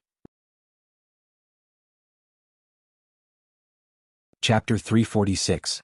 Shui Rui went to the Supreme Court early in the morning. Thinking that there was nothing important, he excused himself and went back home to change into his official clothes. He took out a wooden box from the secret compartment at the head of the bed and hid it in his clothes. Then he asked Lao Chui to drive the carriage to the west of the city to find Yu Shu. Shui Rui knew that Yu Shu would not go out today and would stay at home to avoid trouble. So when they went out for a walk yesterday, he didn't tell Yu Shu that he would come to find her today. But when he arrived at He Mansion he didn't see her. "Mr. Shui, our young miss is not here. She went out." Yun Do, Yu Shu's maid, stood at the door and told him. Shui Rui was surprised. He hurriedly asked about Yu Shu's whereabouts. "Do you know where she went?" "It's the young miss who came with young Master Jing. She came to give something to young miss. The 2 of them went out together. I don't know where they went." "With Jing Chen? Shui Yun?" Shui Rui was very confused. He couldn't figure out why Jing Chen's junior sister was looking for Yu Shu. He also couldn't figure out why Yu Shu went out with someone on such a dangerous day. How long have they been gone? Is there anyone with them? Worried, Shui Rui asked a few more questions. When he knew that Shui Yun brought some guards with her, he was more or less relieved. He thought that they might not be gone for long, so he went to the door and waited for Yu Shu to come back. An hour passed in the blink of an eye, yet Yu Shu still hadn't returned. As he watched the sun rise higher and higher, Shui Rui grew more and more impatient as he waited. Right at this moment, a crow descended outside the living room and cawed a few times, and it was extremely unlucky. Shui Rui couldn't help but feel a wave of palpitation in his heart, and he couldn't sit still any longer. He stood up and bid his farewells before hastily rushing to the princess estate. When he arrived at the princess mansion, he happened to encounter a mess in front of the gate. 7 or 8 guards were gathered together like headless flies, all of them looking nervous. Shui Rui got out of the car and vaguely heard the words disappeared and can't be found.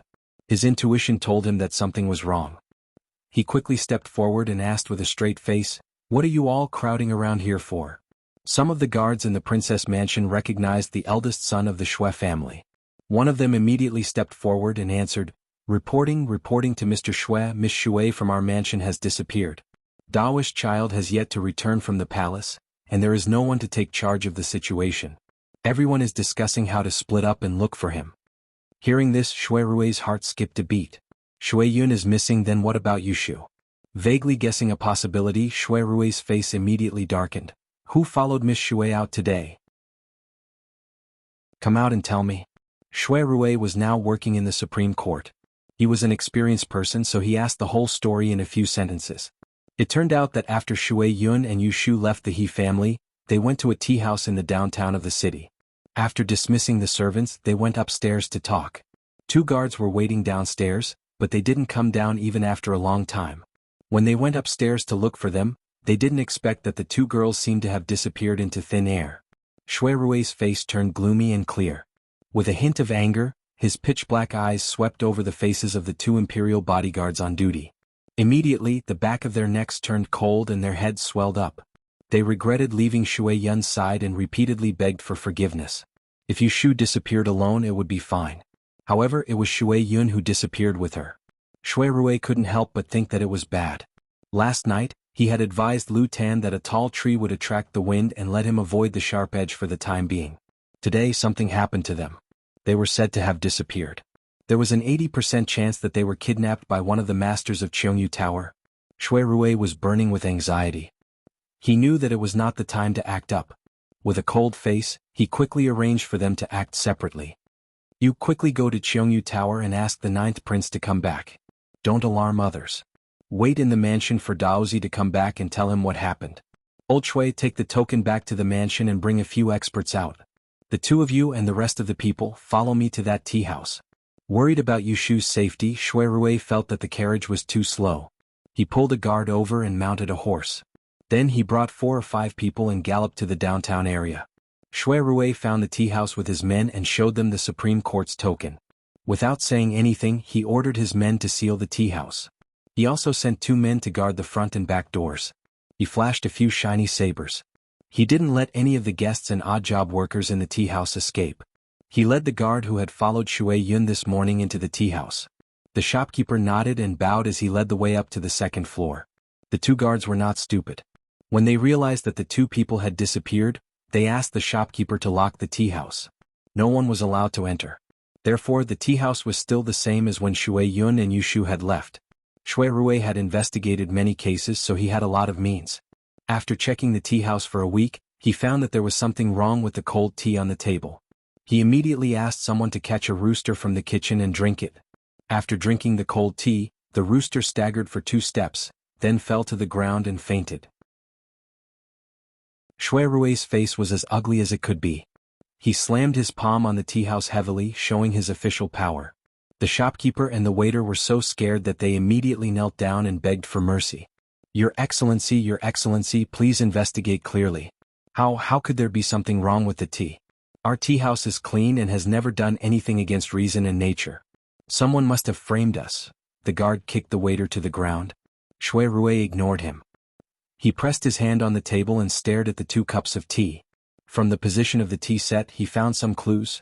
The tea was poured by the person sitting on the right. Only 1 cup of water was missing from the teapot. The cup on the right on the table was empty. However, the cup he fed the rooster just now was not much empty. The cup was clean and there were no tea stains on the rim. Obviously, the person who poured the tea knew the tea etiquette very well. It must not be Yushu. Shui Rui racked his brains, and it wasn't long before he came to a conclusion that he didn't know whether he should be happy or angry. That little girl, Yushu, has never drunk this tea that was drugged. Shui Rui looked around the room and didn't find any traces of struggle. He frowned in confusion. While speculating, he slowly walked to the door and squatted down. With the light coming in from the skylight, he wiped the floor in front of the door and found that a layer of dust was gone. He then turned around and looked at the high windows in the room. A sharp light flashed in his eyes. He had a general idea in his mind. He gritted his teeth and cursed secretly. This troublesome girl, when did she learn to be so kind? "Young master, I have brought some people here." Lao Chue stood at the door and reported to Shui Rui. Shui Rui stood up and pointed at the shopkeeper and the waiter on the ground. He said in a deep voice, "Take them away and interrogate them. Leave some people in the tea house to check the customers. Send some people to the back door to see where it leads to. Ask if there are any carriages or sedans passing by. Go now." "Yes, Your Excellency." Yu Shu and Shui Yun were taken away, tied up, put in a sack and sent away from the back door of the tea house. Unlike Shui Yun, who was unconscious, Yu Shu fainted when she bumped into the two strange men at the door. She knew that she was no match for them, so she bit the tip of her tongue all the way to a carriage. She smelled the stench, but obviously she didn't throw up. The sack couldn't see the light, so Yu Shu didn't dare to move.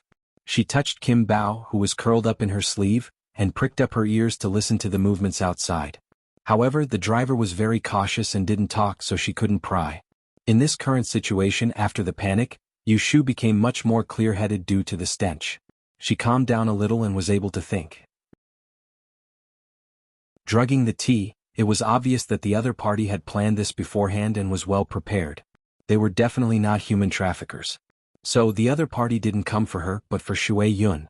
The first thing that came to Yu Shu's mind was that she had offended the 11th prince at the princess residence's banquet. However, she wasn't so sure after thinking about it. Shui Rui had once guaranteed her that Lu Hao and Lu Yi wouldn't do anything to her. Why would they want to capture her out of nowhere? Moreover, they even dragged Shui Yun along. Capturing her was not a big deal. After all, she was just a prostitute and it was pointless to kill her. But Shui Yun was different. She was a disciple of Mount Longhu's Tai sect. She was Jing Chen's junior sister and the 9th Prince Lu Tan's martial aunt. Recently, she had been in the limelight at the Double Suns meeting. Capturing her was like poking the hornet's nest. If the target was her from the beginning, they should have picked a time when she was alone. Why did they have to catch her with Shui Yun? Yu Shu thought about it and still felt that it was more likely that the other party was targeting Shui Yun, and she was just the unlucky one incidentally. The carriage didn't move smoothly, swaying back and forth. Behind her, she could bump into another sack, knowing that Shui Yun was inside. She was angry and hateful. It was really a blessing, not a curse, and if it was a curse, she couldn't avoid it. She could only blame her curiosity. She didn't hide at home and actually ran into the muzzle of a gun. But fortunately, Shui Yun was caught, and someone would be anxious to find her. Presumably, by now, Jing Chen and Lu Tan already knew that they were missing and would definitely send people to rescue them. Yu Shu's heart calmed down a little, but the back of her head hurt. She closed her eyes for a while, then opened them again. She blamed herself for entrusting her own safety to others. The more she lived, the more she regressed. Immediately, he mustered all of his energy and thought of a way to escape. On the 13th day of the 2nd month, the wind was gentle and the sun was bright. In Cheongyu Tower, the princes were all seated. Looking around, only the 9th prince, Lu Tan, was missing a seat. When someone asked in the morning, Lu Tan only said that She had caught a cold yesterday and was bedridden. When the other princes heard this, they said a few words of concern on the surface, but in reality, they were sneering behind their backs, secretly thinking that Lu Tan was still tactful. When it was almost noon, the competition below the stage temporarily stopped. Everyone was planning to enter the tower to eat when a guard holding a waist token walked to the corridor with his head lowered. He moved in front of Lu Tan and whispered a few words. Lu Tan's expression changed instantly. Excellent Prince Lu Si was walking beside him and asked when he saw him, "What happened to 11th younger brother?" Hearing this, Ning Wang, Lu Du and the others also turned to look at Lu Tan. Lu Tan forced a smile and held his forehead. "I had a cold wind in the morning and now have a headache. I don't think there will be anything interesting in the afternoon. I will go back and rest first." The princes who were older than him said a few symbolic words of concern and let him go.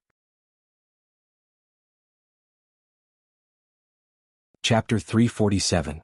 Shui Rui arranged people to investigate near the tea house and then went to Wang Jilu to wait for news. It was inconvenient to speak in the Princess Fu, and Wang Jilu was Shui Rui's territory, so there were no outsiders. When Lu Tan heard the news, he rushed over and was led to the elegant room.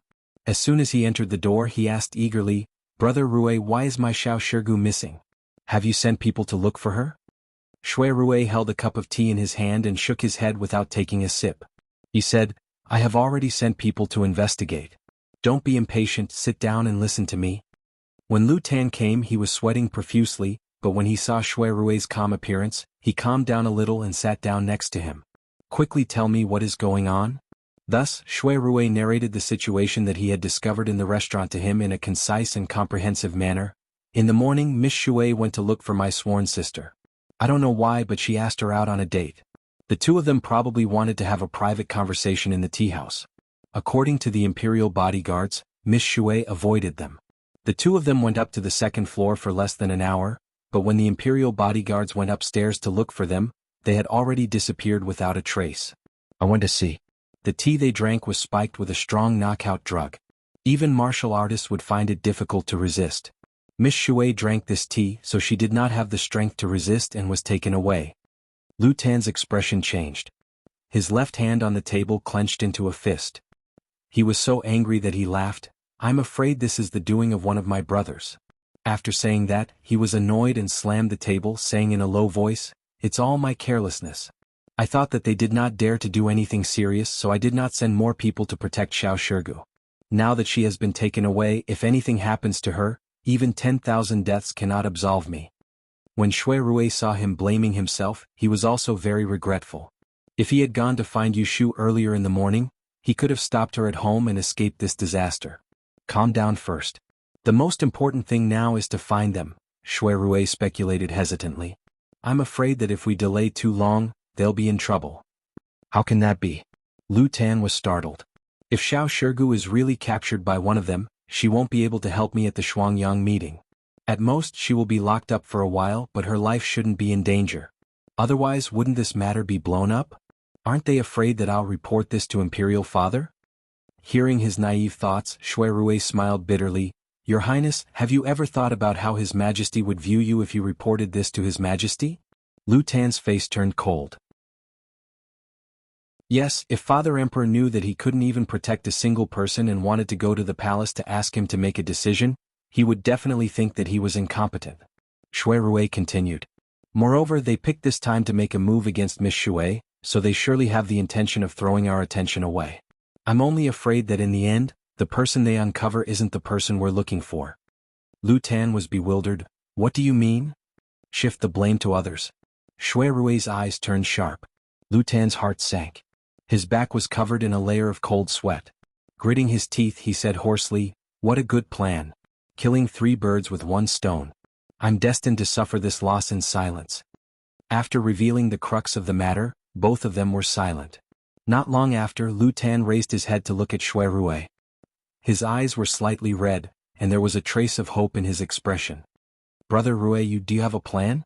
Shui Rui glanced at him and sighed to himself that he was still a young man who had yet to experience hardships in the end, and he lightly tapped his knees with his fingers. His fingers tapped on his knee as he said, "Daozi is currently in the palace." At first, Lu Tan didn't understand and had a suspicious look on his face. Shui Rui could only clarify, Miss Shui is Daozi's junior sister from the same sect. Since she's been captured, Daozi is the most worried about her. Let him go and ask His Majesty to make a decision. That's the best. Lu Tan suddenly realized, yes, there's also Martial Uncle. Shui Rui nodded, and a sneer flashed across his mouth. Doesn't the mastermind want you to make a big deal out of it? You might as well follow his wishes. Lu Tan quickly understood what he meant.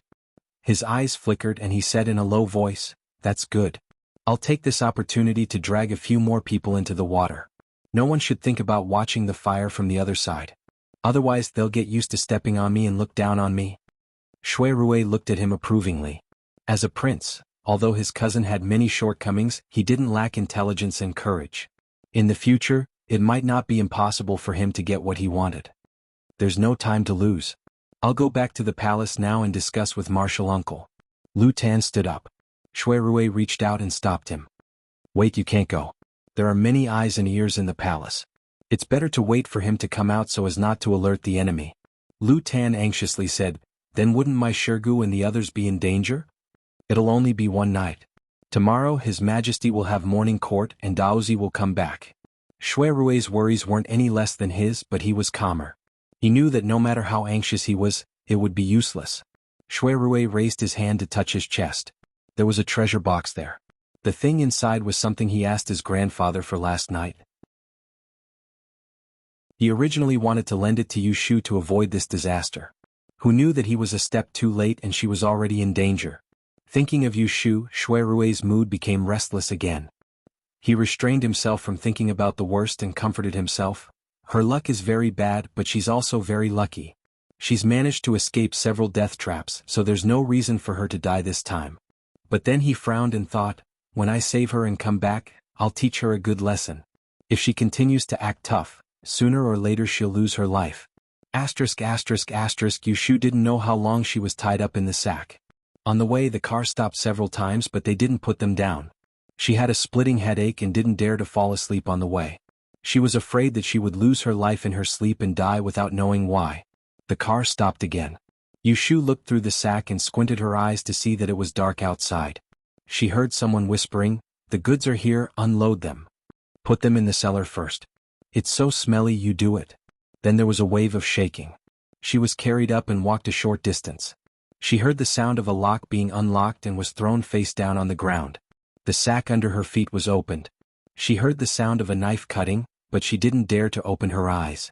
She thought that someone cut the sack open and let her out so that they wouldn't suffocate to death. "Tie them up. Be careful that they wake up." "There's no need. My drug is very strong. They will sleep until tomorrow. They won't wake up even if they beat the drum." "I told you to tie them up." "What nonsense are you talking about? Hurry." Yushu secretly scolded them for being careful, but she still didn't dare to move. She was tied up by her arms, gagged and carried to a corner. "Let's go. You guard outside. I'll go back and report." The footsteps left. It wasn't until the sound of a lock was heard that Yushu dared to open her eyes. She turned over and leaned her head against the wall. She looked around.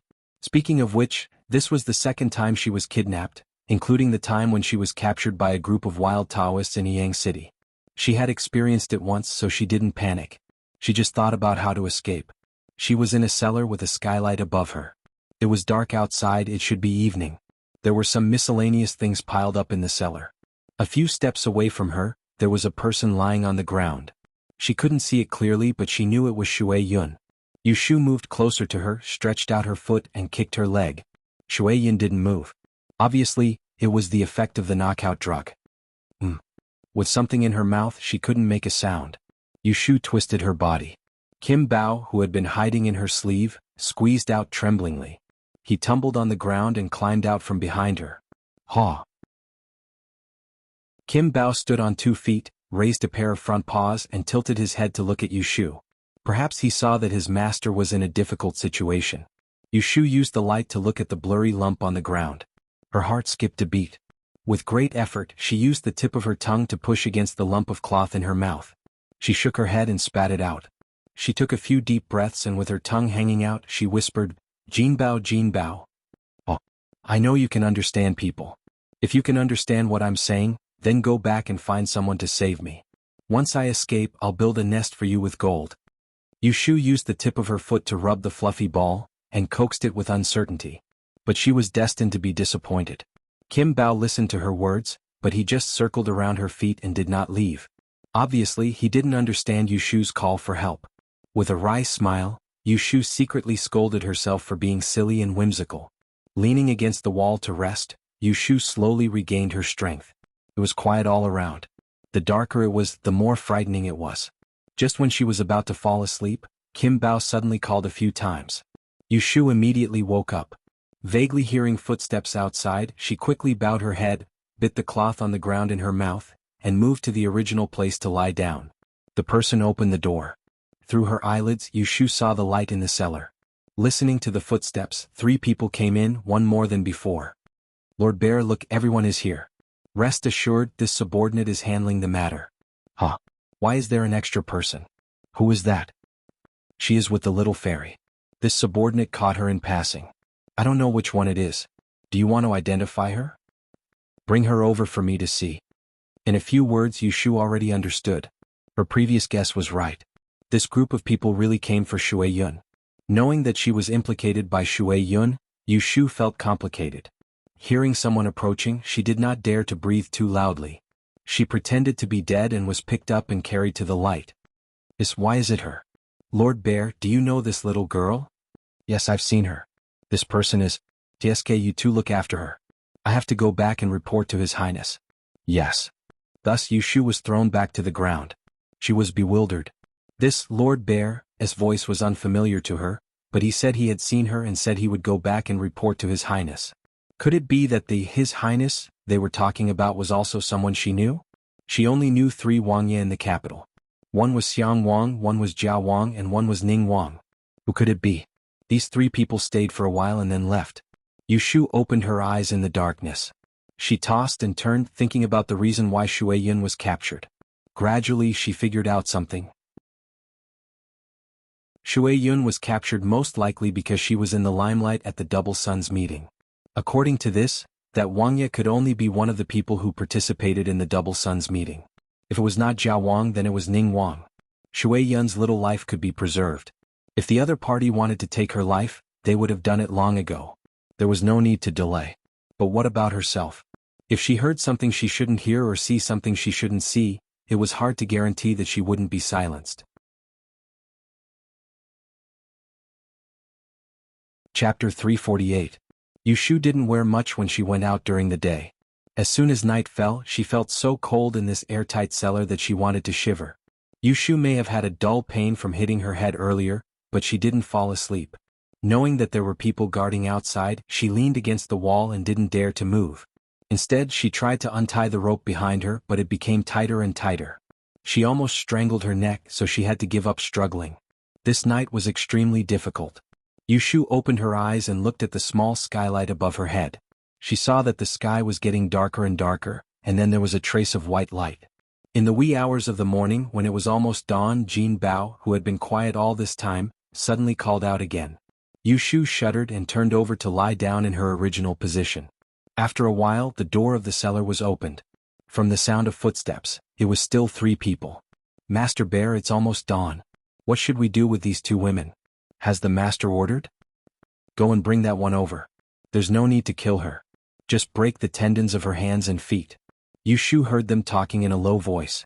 She was so shocked that her whole body stiffened. Before she could think about which tendons they were going to break, the sound of footsteps came, followed by the sound of a heavy object being dragged. It's Shui Yun. Yushu should have breathed a sigh of relief, but she only felt a chill. She thought that they wouldn't harm Shui Yun's life. Who would have thought that they would cripple her? Since Shui Yun was like this, how could she live in peace? Just when Yushu was scared, there was a quiet voice in the cellar. What about the other one? Do you want to kill her? His Highness ordered us to keep this woman alive. When she wakes up, she will go back to report. This saves us a lot of trouble. By the way, the amount of medicine you gave her is enough. There won't be any mistakes, right? It's not good to wake up too early. Don't worry, Master Bear. You see, they are sleeping like dead pigs. This medicine is enough for them to lie in bed until night. That's enough. Do it quickly. Let's get away before the sun rises. As soon as she heard that this group of people wanted to spare her life, Yushu didn't have time to feel lucky. She heard the sound of weapons being unsheathed. She knew that they were going to attack Shui Yun. Her already pale face turned even paler like wax paper. Her heart was in a dilemma. It's not that she didn't want to help, but in the current situation, if she made a sound now, if he tried to stop them, he would most likely be silenced and Shui Yun might not be able to keep her life. Perhaps there was a sliver of hope that would make these people feel fear, allowing Shui Yun to escape this calamity. But the chances were slim. How could she gamble with her own life for the safety of others? If it was for Xiaoxiu and Zhao Hui, she could protect them with her life. But Shui Yun. She was Jing Chen's junior sister. Because of Jing Chen. As Yushu's heart wavered, she suddenly remembered the divination she had given before. Water disaster, water disaster. Did this water refer to Shui Yun, who had the word water in her name? If so, wasn't it a fatal disaster? One wrong thought and she might lose her life because of this word water. As soon as this thought came to mind, Yushu's heart was alarmed. In a short moment of hesitation, she clenched her teeth. She made up her mind and closed her eyes. She heard the sound of weapons being rubbed a few steps away. It was mixed with a few muffled groans, but she just turned a deaf ear to it. Until the tip of her nose smelled a faint smell of blood, her stomach rolled and she almost vomited. It's done, Master Bear. Just leave her like this. When night falls, she will be useless. Well done. Check and don't leave anything behind. Don't lock the door of the cellar. Make it easier for her to break free when she wakes up so that she can send a message and bring people here. When this is done, you can come with me to Prince Ning to receive the reward. Prince Ning Luhao. Yushu's heartbeat sped up. She never thought that she would be able to hear who the mastermind was. She tried to calm her breathing. When someone approached to untie her, she acted as if she was dead. She knew that if they found her awake now, even if she had 10 lives, she wouldn't be able to be silenced. But after a moment, Yu Shu's heart was in her throat, and she really wanted to faint. "Alright, it's almost dawn. Let's go." The footsteps gradually faded away, and the cold wind came in through the crack of the cellar door. Yu Shu shivered and silently counted 100 times in her heart. When she was sure that those people had really left, she took a deep breath and struggled to get up from the ground.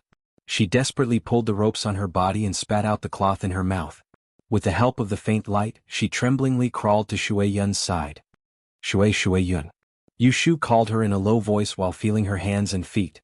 When she touched them, she felt that her hands were sticky, making her heart cold. That knockout drug was really powerful. She was injured like this, but Shui Yun didn't show any signs of waking up. Anyway, her godfather was a doctor. They usually chatted, so Yu Shu knew a little bit about the key to saving people. She forced herself to calm down, untied the sweat towel on her waist, and tore it into several pieces with her teeth. She searched for Shui Yun's wrists and ankles and tied them up tightly. This way, even if they didn't work, they could still buy time. Kim Bao came out from the crack of the wall and didn't dare to come close, shouting around her. After settling Shui Yun, Yu Shu sat on the ground and gasped for breath for a while. Because of dizziness, she reached out and hit her head a few times. She didn't dare to delay and wanted to quickly escape and ask for help. She grabbed Kim Bao with one hand and stuffed him into her arms. She climbed to the entrance of the cellar and opened the door. She turned her head to look at the limp figure on the ground. After hesitating for a moment, she turned her head and climbed out. It was not that she didn't want to escape from this damn place with Shui Yun, but Shui Yun was in such a condition. The tendons of her hands and feet were broken and she was unconscious. If she moved here and there, she would only waste more time. When Yu Shu climbed out of the cellar, it was already dawn. She looked around at the strange environment and recognized the direction. Then she stumbled along the path to the west. It seemed to be the backyard of a rich family, but she didn't know why it was deserted. The road was overgrown with weeds and wild crows. Yu Shu calculated the direction of the life gate and the death gate. She successfully found a dilapidated back door and escaped. Shui Rui and Lu Tan waited for the news in the Forgotten Machine building for an entire night. Unfortunately, that group of people was very clean. They only managed to find a few clues, but they gave up halfway. Even until dawn, they still couldn't find out the whereabouts of Yu Shu and Shui Yun. When they guessed that Jing Chen had already left the palace, Shui Rui and Lu Tan hurried to the princess's residence on horseback. Around 7 a.m., the two were waiting anxiously in front of the front hall. Lu Tan couldn't help but suggest, "Why don't I wait for him outside the palace?" Shui Rui's face was gloomy. Obviously he was losing his patience. Wait a little longer. After a while, they finally saw a figure striding from the direction of the gate. It was Jing Chen, who had just left the palace and returned to the mansion. He heard the urgent report from the gatekeeper. "Martial uncle." Lu Tan hurried to greet him. He didn't care about etiquette and dragged Jing Chen into the hall. He ordered the guards to guard outside and slammed the door. Jing Chen got up early in the morning. He looked at the morning stars on the way and felt something was wrong. Just now he vaguely heard that someone was missing at the door. Now, seeing Lu Tan's flustered look, the first thing he thought was that something had happened to Shui Yun. What happened? Where is Shui Yun? Lu Tan had always been mature. At this moment he couldn't help but show a bitter face. "Martial uncle, youngest martial aunt has been taken away." "What?" Jing Chen was shocked. He pressed on Lu Tan's left shoulder and asked in a low voice, "When did this happen? Who took her away? Tell me quickly." Shui Rui stood at the side and didn't interrupt. Lu Tan was ashamed and angry. He said, "This is all my fault. Youngest martial aunt went with me to the Twin Sons Society and ruined the limelight of my brothers. They must have been dissatisfied because of this, so someone took advantage of her going out yesterday to take her away. Now we don't know if she's alive or dead. Shu was taken away with her," Shui Rui said with a cold face. It was understandable that Lu Tan didn't care about Yu Shu, but Jing Chen couldn't be indifferent to Yu Shu's danger. He clearly saw how much Yu Shu cared for Jing Chen. Even if he couldn't get what he wanted, he couldn't tolerate others not cherishing this feeling. As expected, Jing Chen's complexion greatly changed. Now that he knew that two important women were in danger, he could no longer maintain his calm demeanor. A cold light flashed in his eyes, and he didn't pursue the matter of Lu Tan telling him a night late. He immediately turned around to leave. "Marshal uncle, where are you going?" "I'm going to the palace to report to His Majesty. Since it was His Highness who took action, then let them release her." It wasn't that Jing Chen was very scheming, but he was naturally quick-witted. That was why he could think of the key points so quickly and find a countermeasure. "Wait," Shui Rui reached out to stop Jing Chen. He wasn't in a hurry to let him leave. He said, "If Daozi intends to enter the palace like this, do you know how to speak in front of His Majesty? If you say the wrong thing, I'm afraid you won't be able to save them but will harm them instead." This was also the reason why Shui Rui let Lu Tan delay for one night and wait for Jing Chen to return to the Fu this morning before making plans. He already had a candidate in mind regarding who was the mastermind this time. Since he knew the other party's methods, it was hard to guarantee that he wouldn't consider the two women. He was afraid that someone would hear the news and act in desperation, causing their lives to be in vain. He had guessed that the other party had plans to frame them, so he gave them one night's time to make arrangements to maximize the possibility of saving their lives. Jing Chen stopped and turned his head to look at Shui Rui. He frowned and said, "Then what do you say we should do?" Shui Rui looked at the clock on the table not far away and calculated in his heart. He said, "It's only past the hour of the morning and the officials have just started court. Today's court session will end in 2 hours. A few of the adult imperial princes are present. Perhaps the mastermind is among them. Daozi has the waist token and can freely enter and exit the front court. I will rush with you to the Hall of Tai Brilliance to meet His Majesty in court and tell the whole story. Does Daozi dare to barge in with me?" To barge into the morning court session, one mistake would enrage the imperial countenance. Shui Rui originally didn't want to appear, but when the words came to his mouth they became companions. "Why wouldn't I dare? Someone prepare the horse." Jing Chen turned and walked away in quick steps. Shui Rui turned his head and exchanged a look with Lu Tan. He said in a low voice, "Your Highness, stay here. There's no need to wait for us. If there's any news, send someone to look for them as soon as possible. Don't delay. In front of His Majesty, I will handle it properly." Lu Tan thought that Shui Rui's actions were planned for him. He felt very grateful and nodded his head. He sent them to the door and watched them leave quickly.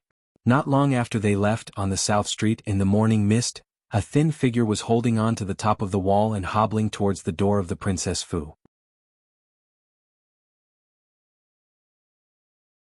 Chapter 349. Let's not talk about how Jing Chen and Shui Rui entered the palace to disturb the court. After Yu Shu escaped from the cellar, she found herself in the north of the city. The first thing she thought of was to go to the princess mansion to ask for help.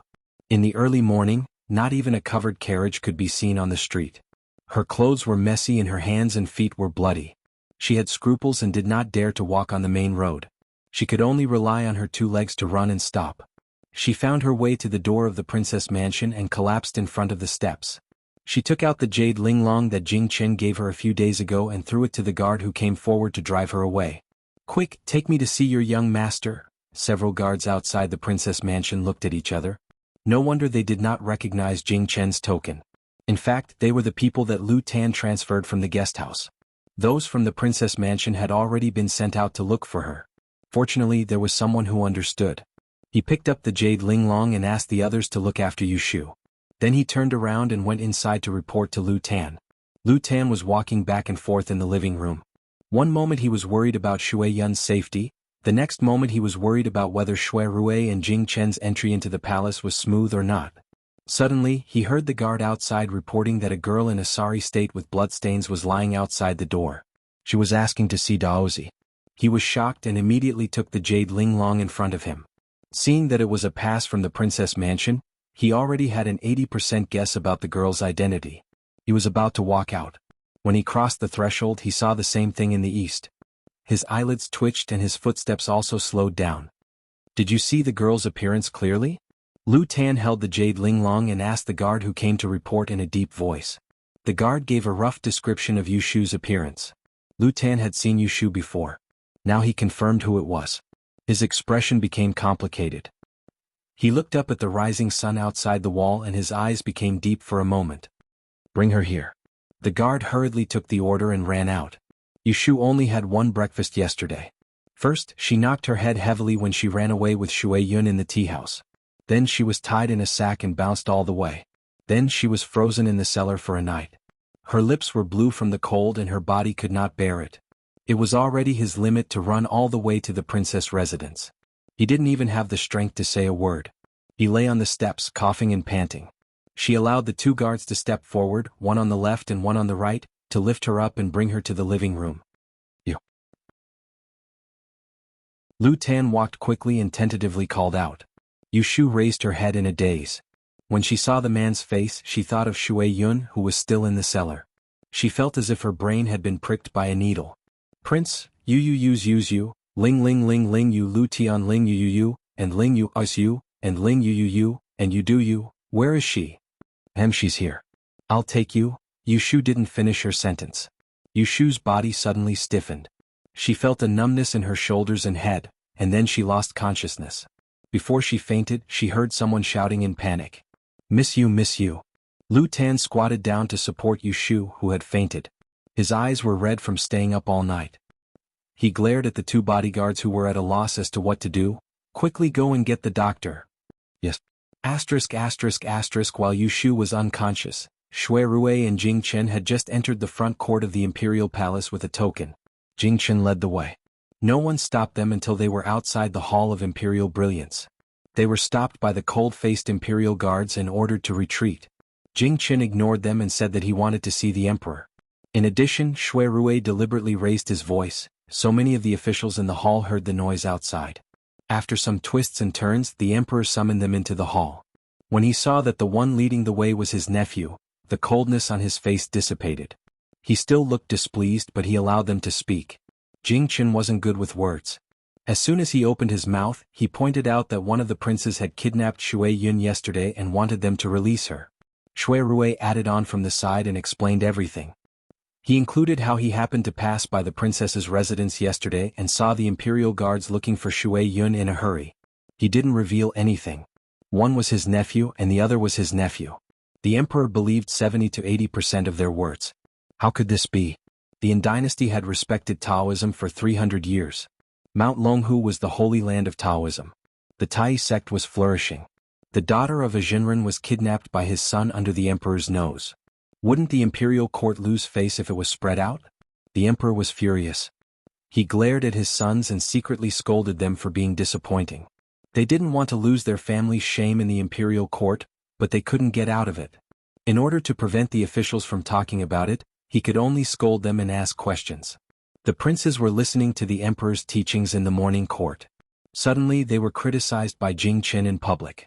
One by one they walked out from the left side of the officials with red faces and cupped their fists to defend themselves.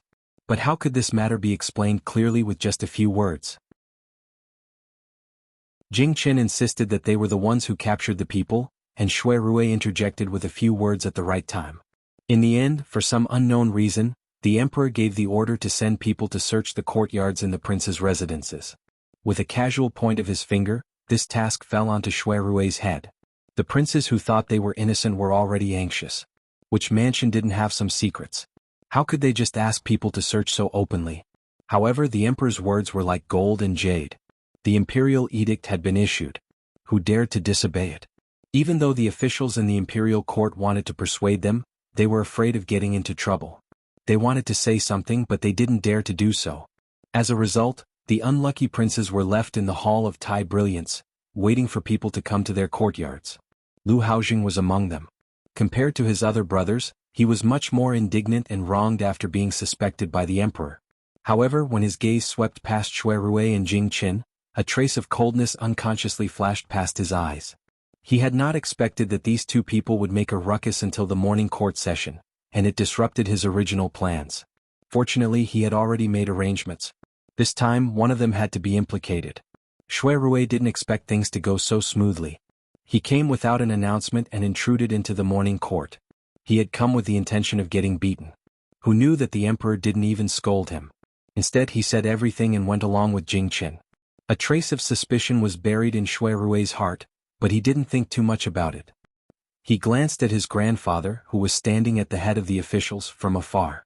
Seeing that the old man was looking straight ahead and was standing with his head lowered, Shui Rui secretly muttered that he would be reprimanded after this.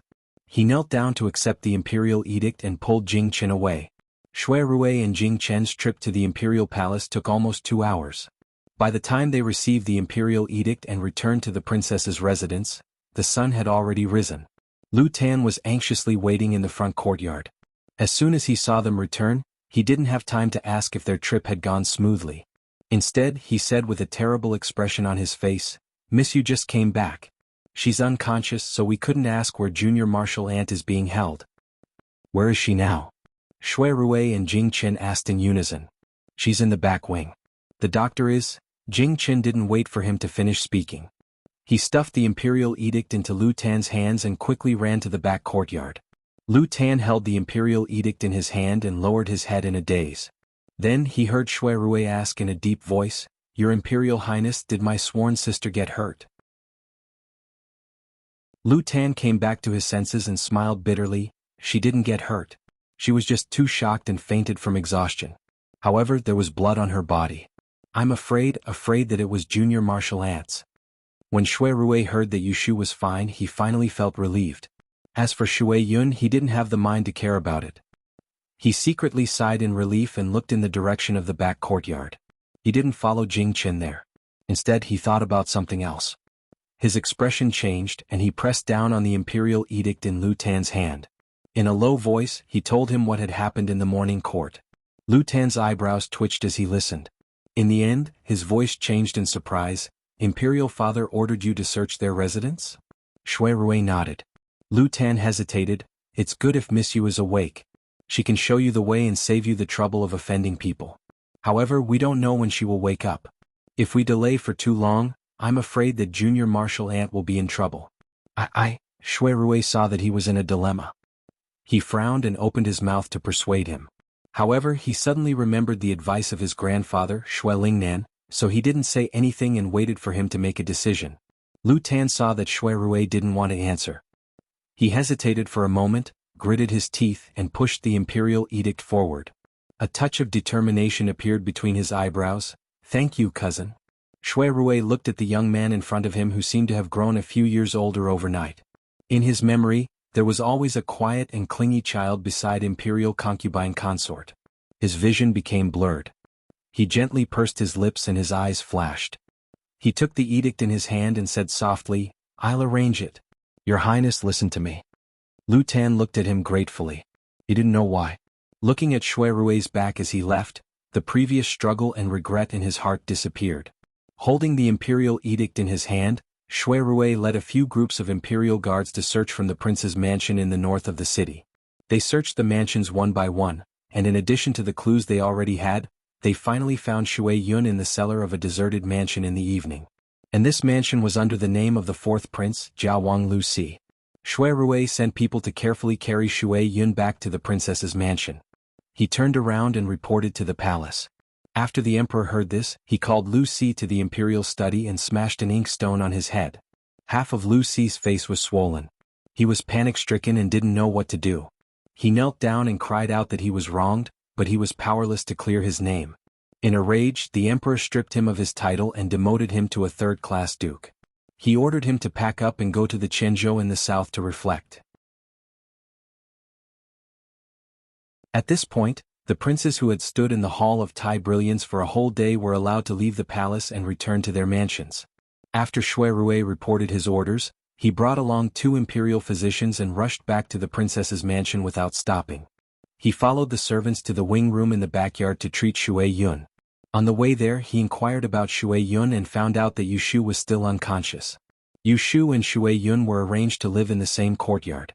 There were 2 doors on the east and the west. At a glance, Shui Rui knew that the person lying in the room Lu Tan was guarding outside the door was Shui Yun. He glanced at the deserted room outside the door and hesitated for a moment. Then he went to Lu Tan and comforted him. Lu Tan's expression was gloomy. He smiled bitterly at Shui Rui and blamed himself. "Martial uncle is inside to treat youngest martial aunt." He said that it would be difficult for her to walk for the rest of her life. Fortunately, Miss Yu stopped her bleeding. Otherwise, her hands and feet would have been crippled.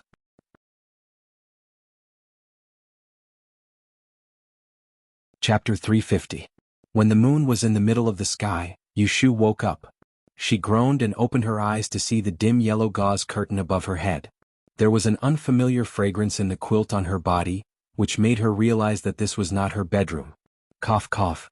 There was phlegm in her throat, so she couldn't help but cough. She wanted to sit up, but she vaguely heard a man's low voice outside the room. Then the door was pushed open, and a man ran to her and hung up the bed curtain. With the candlelight in the room, Yushu saw a young face. Yundo? In a daze, Yushu looked at her maidservant who shouldn't be here. She stretched out her hand for the maidservant to support her and put a pillow behind her back. Miss, you're awake. I'll pour you some water. Yundo's eyes were red. She tucked Yushu in the quilt and hurriedly picked up the soup and tea that was simmering on the stove. She held the cup and fed it to Yushu's mouth. Yushu felt that her mouth was dry, so she took a small sip and took a breath. She felt a slight pain in her head. Her eyes were dull for a while and she said, "Where is this?" "Miss, we are in the princess mansion." Yundo answered carefully. The princess mansion. Yushu suddenly looked over and sat up straight. She looked at the hazy night outside the window and said with a pale face, "The ninth prince Jingchen cough cough cough." Shui Yun she. Yushu was too anxious to speak, so she coughed hard. She blushed and wanted to get out of bed. Yundo was shocked and didn't know whether to stop her or not. At this time, a voice came from outside the door. The tone was gentle, but it was clearly conveyed with a sense of comfort. "Ah Shu, you don't have to panic. Miss Shui has been saved." "Big brother?" Yushu asked uncertainly, looking at the swaying figure on the door. "Yes, it's me." Yushu seemed to be emptied. She lay back down, panting, and closed her eyes. He asked softly, "How is she?" Standing behind the door, Shui Rui can almost imagine Yushu's hesitation at the moment. After a moment of hesitation, he avoided the topic and dwelled on the trivial. "There are Daozi and imperial physicians taking care of Miss Shui, so you don't need to worry about her. You should take care of yourself first. Lie down for a while, I'll call the doctor over." There was no sound in the room. Shui Rui paused for a moment. As he had been standing there for too long, his legs were a little numb. He had to take a few slow steps before his qi and blood flowed smoothly. Yundo stood at the head of the bed and timidly looked at Yushu's sallow complexion. She timidly said, "Miss went out yesterday and didn't come back. Master and Madam were worried. It was Mr. Shui who sent a letter last night. I hid it from Furin and told Master that you lost your footing and fell into the river. Today, I brought this servant over to take care of you." Master originally wanted to follow, but he was persuaded by Mr. Shui. Yushu was not surprised that Shui Rui would come forward to help her lie. After all, the matter of her and Shui Yun being taken away had a lot of implications. How could it be spread around? Moreover, from Shui Rui's tone, Shui Yun's situation didn't seem to be good. Yushu pressed her throbbing forehead. There was something hidden in her heart, but she didn't know who to tell or bury it in her heart. Not long after Shui Rui left, he came back with an old doctor. There were 2 imperial physicians in the princess mansion now, but they didn't dare to leave Shui Yun's side. Moreover, they came from the palace, so they didn't know how many eyes and ears there were. Shui Rui was careful and didn't want Yushu to be exposed. So, he would rather the imperial physicians be busy. This old physician was invited over by Shui Rui from the inner courtyard of the minister's estate. Normally, he would treat the young masters and young ladies of the Shui residence to treat their headaches and fevers. He didn't have any false title and his medical skills were pretty good. When they were not in their own house, men and women should observe etiquette. Yundo had been taught by Zhao Hui, so before anyone came in, she covered Yushu's body with the quilt inside and outside, only revealing a thin wrist. She put down the gauze curtain, and her face could be seen clearly. Shui Rui was worried, so he followed them into the room.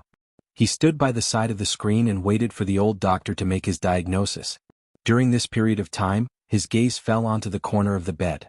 When he saw the 2 deep bruises on Yushu's skinny forearm that had distinct muscles and bones, his expression turned ugly. Even the sympathy he felt for Miss Shui, who was heavily injured and unconscious in the other room, had lessened. In his view this time, Yushu really suffered an undeserved disaster and was implicated by others. If it wasn't for Shui Yun running to find her, she wouldn't have encountered such a disaster. Yushu absent-mindedly replied a few words to the doctor, asking where she felt unwell. She only said that she had a headache. The old doctor didn't mind. After observing her pulse, he and Shui Rui went outside to talk. "Eldest young master, this young lady's pulse is restless. Her liver is not strong enough, and she has signs of exhaustion. The prescription should be to calm the nerves, and also to stimulate fluid and moisten the lungs. After a few days of rest and sweating she will be fine." The old doctor was old and his prescriptions were more reliable. If it wasn't a serious illness, there would usually be 2 or 3 prescriptions. After Shui Rui asked for a clear answer, he ordered someone to send him back to the residence, and then arranged for someone to get the medicine. When he returned to the room, he saw Yushu's servant girl carrying a bowl of porridge out and bowing to him in an awkward manner. Shui Rui saw that there was still less than half of the porridge left in the bowl. He slightly frowned and waved his hand for her to send it down. He walked to the bedroom and stood outside for a while. Listening to the coughing inside, he turned and retreated to the chair in the central room and sat down. Even if he had something to ask Yushu, he didn't want to do it at this time. He would wait until she felt better tomorrow. After a night of silence, Yushu thought that she wouldn't be able to sleep. Who would have thought that after drinking the medicine in the middle of the night, when she woke up again, it was already bright outside. Yun Do slept on the short bed under the window. When she heard Yushu coughing, she immediately got up and put on her clothes. At Yushu's request, she poured the warm water on the stove, wiped her face, and washed her hands and feet before going out to get breakfast. Yushu hugged the quilt and lay on her side. She stared at the wisteria incense burner on the tea table not far away. She heard someone outside the door asking, "Shu, are you awake?" It was Shui Rui. Why didn't he go back last night? Yushu was puzzled. Half a beat later she answered, "Yes, I'm awake." She couldn't see Shui Rui's slightly haggard appearance outside the door. She only heard his refreshing voice, "Are you better? I heard that you are still coughing. After breakfast, drink the medicine." Yushu hesitated and said, "I'm much better. What about Miss Shui?" This was the second time that Yushu asked about Shui Yun when she woke up in the middle of the night. Shui Rui thought that even if he hid it from her, she would know sooner or later. So, he tactfully told her about Shui Yun's situation. She injured the vital parts of her hands and feet. Daozi and the imperial doctors tried their best to save her limbs. Finally, they saved her limbs and she will recover in the future. I'm afraid it will be difficult for her to walk again. Yushu's lungs were blocked. When she heard him say this, her face quickly turned blue. She didn't blame herself at all. That was impossible. She vaguely remembered that yesterday morning, she ran out of the cellar and rushed to the princess mansion to ask for help. When she saw Lu Tan, she wanted to lead the way back to save her. Who knew that she didn't live up to her expectations and fainted until the night. Although she didn't know how Shui Yun was rescued. But it was obvious that they were late. It was hard for Yushu not to guess that Shui Yun's treatment was delayed because of this, which resulted in her crippled legs. She had no enmity with Shui Yun in the past. Not counting the quarrel in the tea house, there was no grudge at all. Seeing such a young and intelligent girl end up like this, she couldn't help but feel pity. She couldn't help but feel pity. Thinking of Jing Chen's love for his little martial sister, she faintly didn't know how to face him in the future. Shu Shu. Shui Rui called Yushu a few times outside the door. She came back to her senses. While thinking, she asked, "How did you find Miss Shui?" Shui Rui knew that she would ask, so he didn't hide it. "After you were drugged and taken away in the tea house, His Highness Jiao and I looked around. We guessed that someone was targeting Miss Shui. So, the next morning, Daozi came back from the palace and went to the palace to ask the emperor to make a decision. The emperor ordered us to take people to search the prince's mansions. Finally, we found Miss Shui in King Jia's guest house." King Jia? Yushu was bewildered. At that time, she clearly heard that group of people say that their master was Lu Hao of Ningguang. Could it be that there was something fishy about this? So, King Jia sent people to capture us? And Shui Rui's voice came from the other side of the door, slightly flat. They did investigate King Jia. In a rage, the emperor removed the title of the fourth prince and banished him from the capital to reflect. No, it wasn't King Jia. Yushu opened her mouth, wanting to tell Shui Rui what she had heard in the cellar when she pretended to be unconscious. The words were on the tip of her tongue, but she suddenly became alert and swallowed them back. No, she couldn't say it. Things had gotten to this point. A Wang Yi had been used as a scapegoat. With just a few words from her and no evidence, how could she hope to uncover the true culprit? If she said it, at most she would bring trouble to herself. Wasn't there enough trouble on her body? Yushu's mind settled and she tried her best to ignore the guilt she felt towards Shui Yun. She made up her mind to bury what had happened that night in the cellar in the back of her mind and never mention it to a second person. At the same time, she felt a wave of resentment towards Lu Hao of Ningguang, whom she had met several times. She blamed him for being cunning and ruthless, making her become a villain for nothing. Shui Rui heard that there was no sound in the room and was afraid that Yushu's imagination would run wild. He was pondering how to open his mouth to comfort her when he heard Yu Shu plead, "Deji, I want to go home. Can you send me back?" Shui Rui had the intention of sending her back earlier. She just happened to bring it up, so he said, Her Highness is still in the Princess Fu. I will go say goodbye for you. After you drink your medicine, I will send you back." Yu Shu was afraid that someone would detain her and not let her go. With Shui Rui's guarantee, she felt at ease. When Shui Rui went to find Lu Tan hadn't slept a wink last night. He had a tired expression on his face. When he heard that Shui Rui wanted to send Yu Shu away, he didn't immediately agree. Instead, he said, "There's no harm in keeping Miss Yu here for another half a day. I still have something to ask her." Since Shui Rui had opened his mouth, he didn't have the slightest intention of keeping her, so he said, "I've already asked." She was the same as Miss Shui. She was drugged and taken away. She didn't know anything. She only woke up a little earlier, so she ran back to ask for help. I won't be able to get anything out of her. Shui Rui deliberately hid the fact that Yu Shu wasn't drugged from everyone else. It was because he didn't want others to target her. He didn't intend to explain it even to Lu Tan. Lu Tan didn't doubt Shui Rui's words. He thought that Yu Shu, a woman, wouldn't be of much use, so he nodded and agreed to let him take his people away.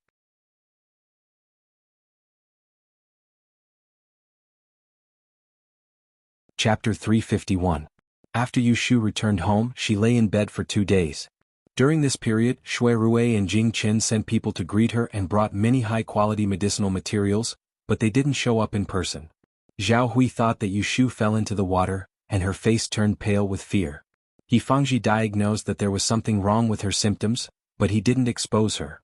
He read the prescription given by the old doctor of the Shui mansion, so he added 2 more ingredients and made her drink 3 bowls a day. He watched Yu Shu drink the medicine. When her complexion improved, he inevitably reprimanded her like a father. Yu Shu knew that she had survived this disaster, so she was much more relaxed than before. It was worth mentioning that the 2 copies of Chaotic Sky Divination that Shui Yun gave her in the tea house that day were not lost during the binding. They were firmly in her arms and she brought them back. However, because of Shui Yun, Yu Shu was not in the mood to read them for the time being.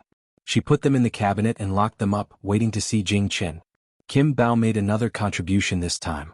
Although Yu Shu couldn't fulfill her promise to make a golden nest for it, she released the golden abacus given by Pei Jing for it to play with. The cut on Yu Xiaoxiu's head just healed a few days ago. He was supposed to go back to school, but Yu Shu happened to have an accident, so he refused to go to school. With Zhao Hui's consent, he stayed at home. During the day, he went to Yu Shu's room to read and write, leaving Bai Ran, who had been playing well recently, to the side. After all, there was no one dearest to him than this sister. Yu Shu's body was tough, and within a few days her illness was gone. Only her head would hurt from time to time. He Fangji found a fist-sized lump on the back of her head, and with a straight face she placed a needle on her head. She didn't say anything else. The next day, Zhao Hui asked Yun Do to put a thick gray rabbit fur hat on her head. She wasn't allowed to take it off at any other time except when she was sleeping. She wasn't even allowed to tie her hair up. Yu Shu felt guilty and didn't dare to ask more. She just wore the funny 4-cornered hat and let her hair down. However, He Fangji, the ancient brain expert, was there. She was very relieved. On the 5th day after the accident, Yu Shu finally saw Jing Chen. In the reception hall, Yu Shu looked at Jing Chen, who was sitting across from her, with complicated emotions. It was not difficult to see that he looked tired, and it was unknown how many days he had not slept well. "Are you feeling better?" Jing Chen looked at Yu Shu. Although his eyes were as caring as before, there was a lack of intimacy in them. Unknowingly, there was a lack of intimacy in them. Yu Shu smiled bitterly in her heart. It was hard for him to still remember her at this time. She said, "I'm fine." "How is your junior sister now?" If it was possible, Yu Shu didn't want to mention Shui Yun in front of Jing Chen. But between the 2 of them, it seemed that they couldn't avoid this topic. It was better for her to mention it openly so that it would be less awkward. Jing Chen's face darkened. He shook his head and said, "Shui Yun couldn't escape this disaster. Her legs were crippled." Yu Shu was silent for a moment. She felt a little reluctant to say it. She was a sentimental person. She couldn't be more honest with Jing Chen, who was her best friend. She was too pitiful. "Actually, Miss Shui's situation is all my fault. It was a delay. That day when I went to the princess mansion to ask for help, if I could have held on for a quarter of an hour and brought people to find her earlier, maybe you could have saved her in time. she wouldn't have been crippled. I'm sorry. Yu Shu's apology came out. The breath that had been stuck in his lungs for many days. Finally she vomited it all out. She thought that Shui Yun's danger had nothing to do with her. But the fact was that she had escaped unscathed, while Shui Yun had become a cripple. No matter what, this couldn't be justified. Even she couldn't help blaming herself, let alone others. To Yu Shu's relief, Jing Qin didn't show any resentment after listening to her apology. Instead he said very sensibly, "It's not your fault. Shui Yun should have had this disaster. People who practice Taoism have a strong moral nature. They won't lose their will because of this. Shui Yun is fine." But she felt sorry for implicating you in her. Yesterday when she woke up, she asked me about you and asked me to apologize to you on her behalf. Hearing that Shui Yun experienced such a disaster and could get over it so quickly, Yu Shu was both surprised and impressed. She said, "If it's convenient, can I go to the princess mansion to visit her tomorrow?" Who knew that Jing Qin also had the same idea. "It's just right. Shui Yun also wants to see you, so she asked me to invite you." Yu Shu's eyes flickered. She thought that Shui Yun must have thought that she would mind her aggressiveness in the tea house that day, so she asked Jing Qin to come in person. It seemed that Jing Qin didn't know what they talked about in the tea house that day.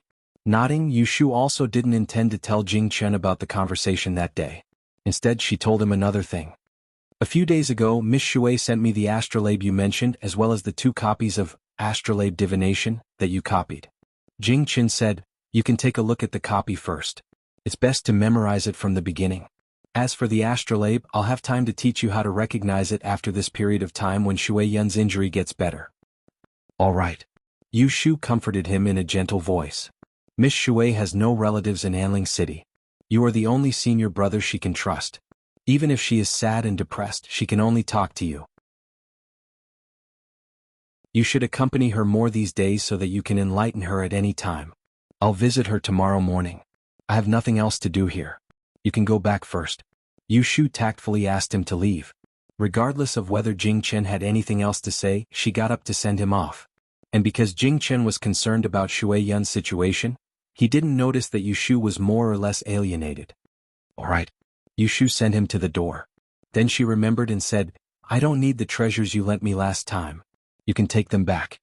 Jing Qin said, "You keep them. Those worldly possessions are useless to me." Yu Shu smiled faintly. "Then don't leave them here. I'm afraid that thieves will remember them. Wait here. I'll go get them." After that she didn't let him refuse again. She called Yun Do to the bedroom in the backyard. She found the Guanyin statue, the Bixia sword, and the literary star scroll. She let the guards take them and carry them to the carriage. "Then I'll wait for you tomorrow." "And?" Yu Shu stood at the door and watched as the carriage of the princess's residence turned around. She didn't wait for it to go far before she turned around and entered the courtyard. Her eyes, which were usually full of spirit, were now covered with a layer of gloominess. Since when did she not feel happy when she saw him? Coincidentally, Yu Shu and Jing Chen made an appointment to go to the princess residence to visit Shui Yun the next day. When they went out in the morning they met Shui Rui who came down from the carriage. Why are you here? Are you done with your work?" Yu Shu was a little surprised. Shui Rui sent Lao Chui to send her some herbs the day before yesterday. The letter said that he was busy recently so he couldn't come to see her. He asked her to take care of him. Shui Rui first looked at her complexion. Seeing that her complexion was rosy, he smiled and said, "Not yet. I'm just passing by here. So I came to see you." As he spoke he carefully looked at Yu Shu again.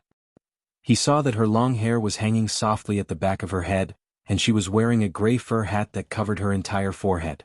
Her bangs were black and tidy. Only a pair of almond-shaped eyes could be seen. She looked like a naive mole. Although she looked a little ridiculous, she was so cute that she looked a lot younger. He raised his hand and pressed on the brim of her hat. He said intimately, "Why did you come out like this?" Yu Shu also knew that her image was not good. She awkwardly stroked her hair and muttered, "There is a bump on the back of my head. Godfather said that I can't be exposed to the wind. He didn't let me pull my hair, so I wore a hat." "You knocked your head?" Shui Rui frowned. "Is it okay?" Yu Shu shook her head. "Then why don't you rest at home? Where are you going?" Shui Rui saw that she wanted to go out, so he disagreed. "Oh, I'm going to the princess residence to visit Miss Shui." Shui Rui said, "Then I'll send you." Yu Shu waved her hand. She didn't want to bother him. "Don't you have something to do? Go ahead. I'll go to the street ahead and hire a sedan chair. It's only a few steps. Shui Rui looked at her and said, Then you're going to visit him empty-handed? Yushu was speechless. She had really forgotten to bring some stuff for the accompaniment. Let's go. We'll go to Wangjilu first. We'll see if there are any fresh fruits and snacks. Other princess residences have them. Shui Rui turned around and boarded the carriage. He lifted the curtain and waved to Yushu. Yushu hesitated for a moment. She had no choice but to follow and boarded the carriage. The carriage started moving and Shui Rui talked about a serious matter with Yushu. I've already found out some information about that Chuhai. I'll look for you again when I have definite information in these 2 days. Yushu just remembered that there was a fugitive locked up in the courtyard of Huixing Street. She said in annoyance, I almost forgot about him. I haven't seen him for a few days. Don't let him escape. Shui Rui laughed. Don't worry. I've gone to see him. He's still there. He's still fine. Yushu didn't hesitate to look at Shui Rui and praised, Big brother is really reliable. With your help, it saved me a lot of trouble. Who would have thought that when Shui Rui heard what she said, an ashamed expression appeared on his face. He said in a low voice, How could that be? If I had repeatedly told you to wait for me at home that day, you wouldn't have gone out with them. You would have been captured and suffered a fright. It would not be an exaggeration to say that Shui Rui was shocked. He knew very well who were the most ruthless people in the capital city. Yushu was able to return unscathed from a certain someone's hands. It could be said that she was very lucky.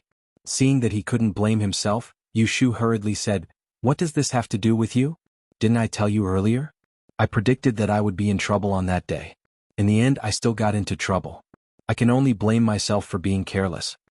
Only now did Shui Rui raise his eyes and he followed along with her intentions, and he glanced at her with a reproachful gaze as he said, Then tell me, you clearly knew that it was dangerous, yet why didn't you obediently stay at home?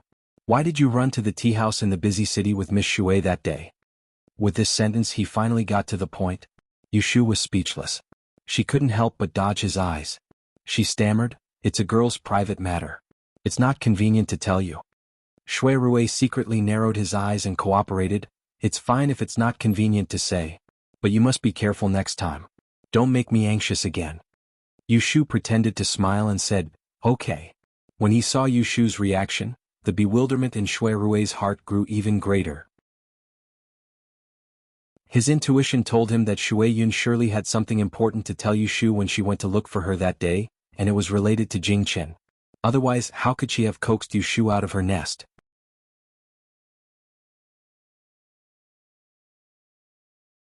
Chapter 352. Shui Rui sent Yushu to the princess residence after wrapping a few drawers of exquisite flowers in Wangji Tower. There were already servants waiting at the door. Shui Rui sat in the carriage and did not get out. He only let Lao Chui leave after he saw Yushu being led into the door. After visiting the princess's mansion again, Yushu was no longer in the mood to covet the row of royal court wood planted horizontally in the front yard. She followed the servants through the garden corridor and came to an independent hexagonal embroidery building in the backyard. There was a pair of graceful maids standing at the door. The one on the left bowed to Yushu and said, You must be Miss Yu. Please come in with me. Young master is waiting upstairs. Yushu nodded and followed them through 2 purple cloud cabinets. This embroidery building was decorated very elegantly. Obviously it was specially built for a beautiful woman. She guessed that it was the favorite residence of the late Princess Royal Liyue. Even the calligraphy on the wall had an ancient charm. It was a pity that Yushu didn't know how to appraise, so she passed by without paying much attention. Young master, Miss Yu is here. On the 2nd floor, the maid stopped at the door of the bedroom to report.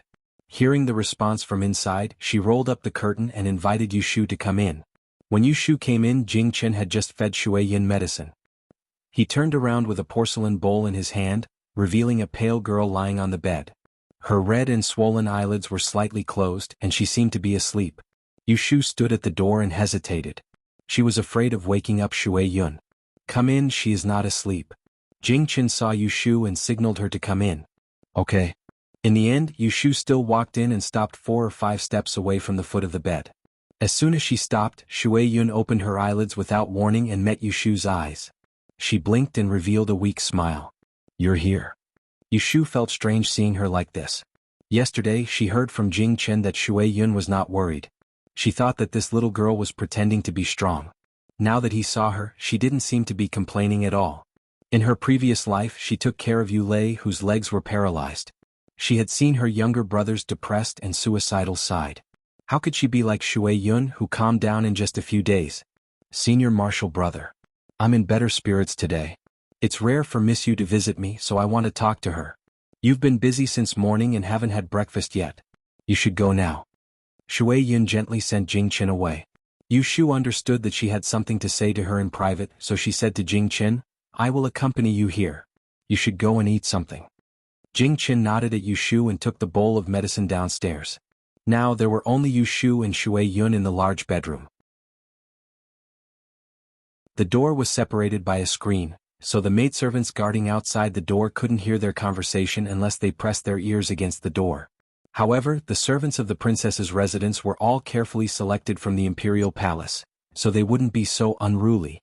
Sit. There was an armchair next to the bed. Shui Yun motioned for Yu Shu to sit down. She slightly twisted her neck and faced her. Her eyes swept over her face. Suddenly there was a bit of apology in her eyes. I implicated you. Yu Shu didn't know how to respond. She was indeed implicated, but compared to Shui Yun's fate, what else could she complain about? Shaking her head, Yu Shu could only say, I came today to apologize to you. That day I escaped first. Originally, I went to the princess's residence to find someone to save you. Who knew that I would faint and couldn't save you in time. I'm really sorry. After hearing Yu Shu's blame, Shui Yun didn't blame her. Instead, she looked at her meaningfully and faintly said, There's no need for you to feel guilty. I should thank you. If it weren't for you, I'm afraid I wouldn't have been able to escape this time. How could I have kept my life? There was a hidden meaning in her words. Yu Shu cleverly heard that there was something wrong. When she saw the lucky expression on Shui Yun's face, she immediately became suspicious.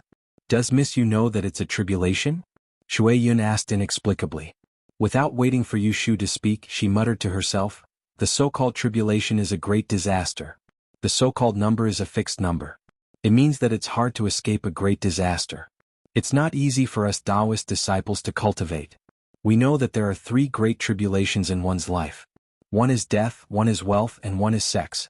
Only 1 in 1,000 people can escape these 3 great tribulations. If one is lucky enough to escape, then one's good fortune and longevity will increase by 1 level. After a great disaster, one will be fortunate. This time I came down the mountain to experience the death tribulations. Yu Shu had heard about Shui Yun when she asked Jing Qin to borrow the yellow frost stone. Now that she mentioned it again, it seemed that there was a hidden story. My father, Taoist Master Huai Yun, has been cultivating for 50 years. He studied the 3 great tribulations and was able to see through them. He predicted that Senior Marshal Brother and I would each have a tribulation. Even if there was an entanglement between us, Senior Marshal Brother's tribulation was the death tribulations. A few months ago, my father asked me to go down the mountain to find Senior Marshal Brother in order to break our tribulations. He said that if I could find the one related to the death tribulations in him, he would help me deal with the death tribulations. Speaking of this, Shui Yun looked at Yu Shu meaningfully. I observed Senior Marshal Brother, and it wasn't difficult to find that he had a different opinion of you. I guess that you were the key. So a few days ago, I felt that my great tribulation was coming, so I avoided Senior Marshal Brother and avoided getting involved with you. Sure enough, with a little trick, I transferred 3 parts of the tribulation to you. Only then did I save my life and escape one of the 3 tribulations. Shui Yun would like to thank you. Shui Yun explained without hesitation. Yu Shu was suddenly enlightened. She knew that it wasn't an accident that she became a fish in the pond under the burning city gate. She had been plotted against long ago and was dragged out to be a scapegoat. This time, Yu Shu could no longer maintain her composure. She stared at Shui Yun with a cold gaze and said, Dare I ask Miss Shui, when you transferred your fate to me, did you ever think about what kind of fatal disaster you would bring upon me? It turned out that her guess was right. The fatal disaster was caused by the word, Shui, in front of her. Fortunately, she didn't stand up for Shui Yun at that time. Otherwise she wouldn't even know how she died. In the face of Yu Shu's accusation, Shui Yun's expression didn't change. She looked at Yu Shu calmly and said, Don't be angry. I told you the truth. I didn't want to make you angry. Otherwise, I wouldn't have asked Senior Marshal Brother to invite you here. Today I'm trying to remedy it and show you a bright path. A bright path? Yu Shu smiled coldly. She wasn't in a hurry to turn hostile. She wanted to see what other tricks Shui Yun had up her sleeve. Tell me, what bright path can you show me? I'm currently bedridden and can no longer accompany Marshal Nephew Zhongyun to the Double Sun Gathering. Go in my place, Shui Yun said. Go in her place to attend the Double Sun Gathering? When this thought appeared in Yushu's mind, her expression changed again. She narrowed her eyes and said, You're afraid that I'll suffer one after another, so you want to add another one to my list? Yushu more or less knew why Shui Yun had been arrested this time. It was because of the battle between the princes. Now, because of Shui Yun, Prince Jia had been demoted, and the mansions of several princes had been searched. Under such circumstances, wasn't it asking her to accompany Lu Tan to participate in the Double Sun's gathering? Wasn't this asking her to be a target for people to poke at? Yushu was so angry that she almost laughed. She straightened her back and glared fiercely at Shui Yun. There wasn't the slightest bit of pity in her eyes as she asked in a deep voice, I have no enmity with you in the past, but you keep dragging me into danger. What is your intention? Shui Yun sighed softly, and her chest heaved up and down. You've misunderstood. I have no selfish motives in asking you to go to the Double Sun Gathering. I just want to give you a fortuitous encounter. Now that it had come to this, how could Yushu still believe her words? She raised her hand to stop her from explaining and said coldly, Don't talk nonsense. Forgive me for not daring to accept young Lady Shui's gift. I came here today because I want to ask you something. Go ahead. I'll tell you everything I know. Yushu said solemnly, How many of the things you told me in the tea house about the secrets of Jing Chen's past were true? Shui Yun was silent for a moment and then she said faintly, 3 pure ones. If there's even half a word of falsehood, then let me suffer another calamity. Yushu frowned and stared at her for a while. She then stood up and said, If that's the case, then I'll take my leave. Take care. With that, she clenched her fists and turned to walk out of the room filled with the strange smell of medicine. Yushu walked down the stairs with a heavy heart and saw Jing Chen, who had just returned from breakfast.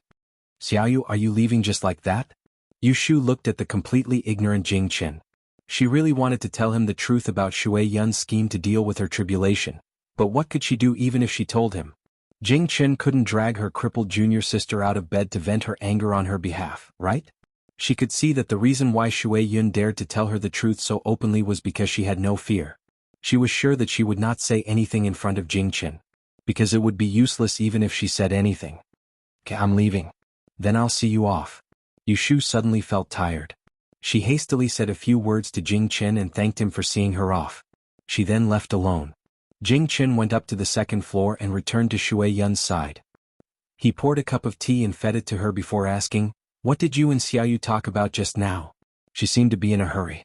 Something didn't seem right. Shui Yun was helped to lie down by Jing Chen. She replied calmly, I said it was a girl's business. Why did you still ask? Jing Chen opened his mouth, but he saw that Shui Yun had closed her eyes tiredly. In the end he did not ask further. Instead, he carefully covered her with the quilt and sat back on the chair beside the bed. He picked up the ancient book on the coffee table and flipped through it while watching her sleep. Yushu still felt angry until she walked out of the door of the princess's residence. She had been calculating and calculating, but in the end she had suffered such a big loss. She could not find anyone to settle the score with. She had nowhere to vent her anger towards Shui Yun, so Yushu was also dissatisfied with Jing Chen. She turned her head and glared at the door of the princess's residence before leaving angrily.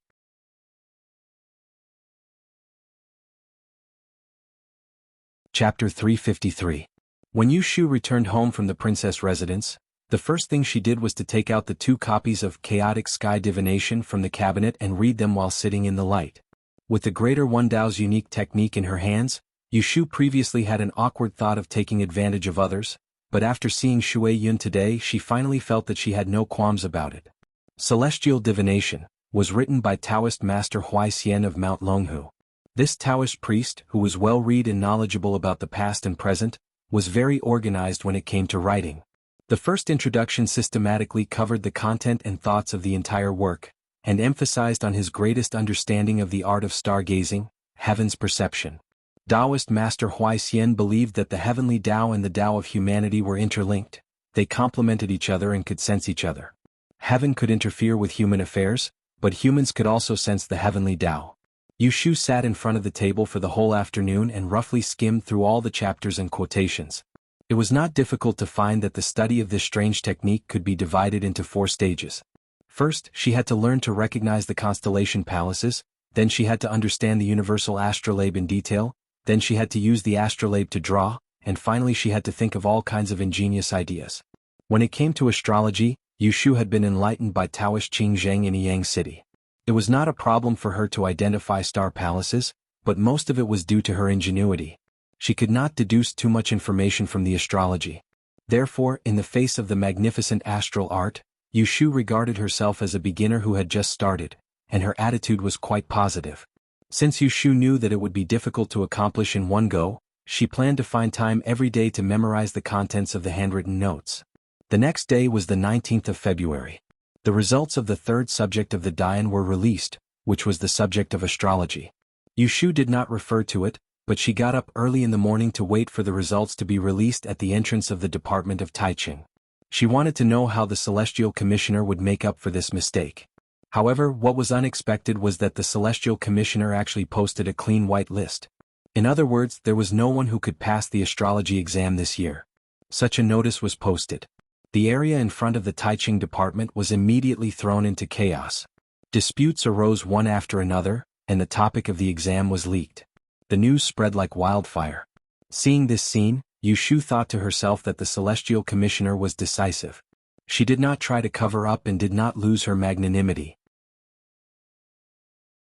After leaving the Celestial Commissioner, Yu Shu went to Wangji Tower to check the accounts. She was busy until lunch before leaving. She finished her chores and returned home. Unexpectedly, a rare guest was waiting for her return. When Yu Shu saw the carriage parked in front of Zhao Hui's house, she knew that there was a guest. She quickened her steps and entered the door. When she saw Lu Tan's figure in the living room, she couldn't help but be stunned. After a while, she hurriedly bowed and cupped her hands. "This commoner girl has offended you. Greetings, Ninth Highness." Lu Tan sat there and raised his hand to help her up. "Miss Yu, you may rise." Only then did Yu Shu get up, pondering the purpose of Lu Tan's visit. She looked at him from head to toe but didn't interrupt him. When Lu Tan saw Yu Shu's cautious appearance, he inwardly nodded. His expression softened as he said, "You don't have to be so formal." Sit. Yu Shu nodded and picked a chair not far from him. She had just sat down when Lu Tan's next words made her jump up again. "This lowly prince came here today to invite Miss to go with me to the Twin Suns gathering the next day. What do you think?" Yu Shu gritted her molars and cursed Shui Yun in her heart. Then she pulled out a bitter face to deal with Lu Tan. "Your Highness is really flattering me. This kind of heavy responsibility is too much for me. This commoner girl is afraid that I can't do it and delay your official business for no reason. That would be a crime." Needless to say, Lu Tan must have been persuaded by Shui Yun to come find her. Seeing that Yu Shu refused without thinking, Lu Tan seemed to have expected this. He raised his eyebrows and calmly smiled at her, saying, "I won't let Miss work for nothing. If you are willing to be my guest until the end of this year's Twin Suns gathering, I will write a letter and recommend you to study at the Imperial Historian's Library." When she heard these words, Yu Shu's heart suddenly jumped. She looked up at Lu Tan in disbelief. Did she hear wrong? Did he just say that he would recommend her to study at the Imperial Historian's Library? Could these words be believed? That was the Imperial Historian's Library, which people from the north and south could not easily enter. Even if Lu Tan was a noble prince, he might not have a say in it. Seeing her doubt, Lu Tan was not angry. The corners of his mouth curled up as he explained, "Miss probably doesn't know. Every year when there is a Twin Suns gathering, the great tipping point will allow the princes who attend a place to enter the Imperial Historian's Library." Yu Shu swallowed a mouthful of saliva. She was indescribably moved. She had originally hoped to perform smoothly in this year's Dian examination so that she could be chosen by the Celestial Commissioner and be sent to study at the Imperial Historian's Library. But she also knew that with only 3 subjects and one of them being unimportant, her hopes would most likely be dashed. Now that Lu Tan had presented this opportunity to her, she could not bear to reject it. However, there was no free lunch in this world. If she wanted to get this quota, she would have to go with Lu Tan to the Double Suns Association. Not to mention that she had to bear a layer of risk. Another problem that gave Yu Shu a headache was that she didn't know anything about the art of judging people. So how could she sit on the Kuan seat? Could it be that she had to go there to make up the number? "I know that Miss has misgivings, so I won't force you to agree. How about this? Think about it. Tomorrow I will send someone to hear your reply." Lu Tan still remembered that the relationship between Shui Rui and Yu Shu wasn't shallow, so he didn't seize the opportunity to bully her. nor did he put on a forceful attitude. He stood up after leaving these words behind. "Many thanks, Your Highness. This commoner will see you off." Yu Shu lowered her head and respectfully sent this honored guest off on the carriage. Then she stood at the gate with a conflicted expression, eating the wind. With such a piece of meat thrown down, the fragrance assailed her nostrils. Should she bite it or not?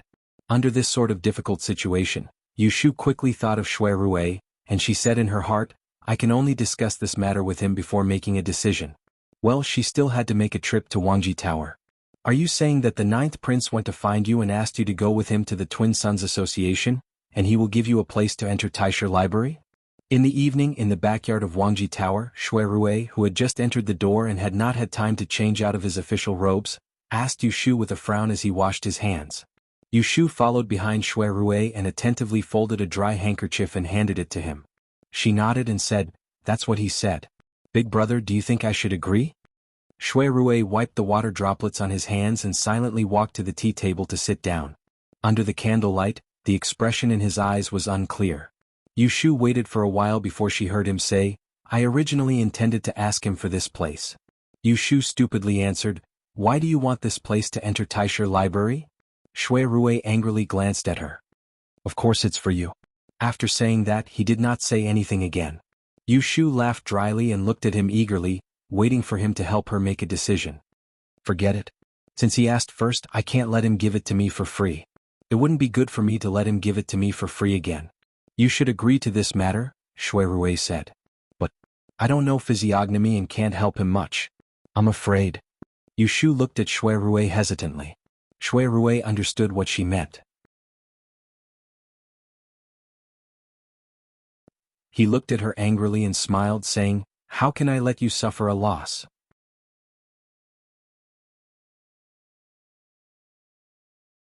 Chapter 354. The next morning, Lu Tan sent someone to ask for a reply. Yu Shu readily agreed. The person who came said, "His Imperial Highness said that if Miss Yu needs to prepare anything, you can leave it to our subordinates to handle. If there's nothing else, we will send a carriage to take Miss Tu An from the guest house tomorrow morning." Why would Yu Shu bother Lu Tan's people to run errands? She immediately declined and said that she would wait for someone to pick her up at home tomorrow morning. As soon as Lu Tan's people left, Yu Shu went out with Yu Xiaoxiu. She had promised to take him to visit Aunt Chui when he recovered. If she didn't make time to go there now, she didn't know when it would be delayed. The siblings rented a carriage and passed through the busy market. They carried 2 bags of rice and flour, a few caddies of oil and salt, and weighed a dozen caddies of hind leg meat in the shop. They pulled it to the alley in the east of the city. Yu Shu asked Yu Xiaoxiu to stay in the carriage to look after things. She went in and called Aunt Nyo, who was boiling water and cleaning, to carry the grain and rice into the courtyard. Late in the morning, concubine Chui had just woken up not long ago. She lazily combed her hair and was sitting in the main room eating sunflower seeds. She looked at Yu Shu with the corner of her eyes as she moved things into the courtyard. When she saw the figure of Yu Xiaoxiu, who was the last to enter, she let out a cry of surprise.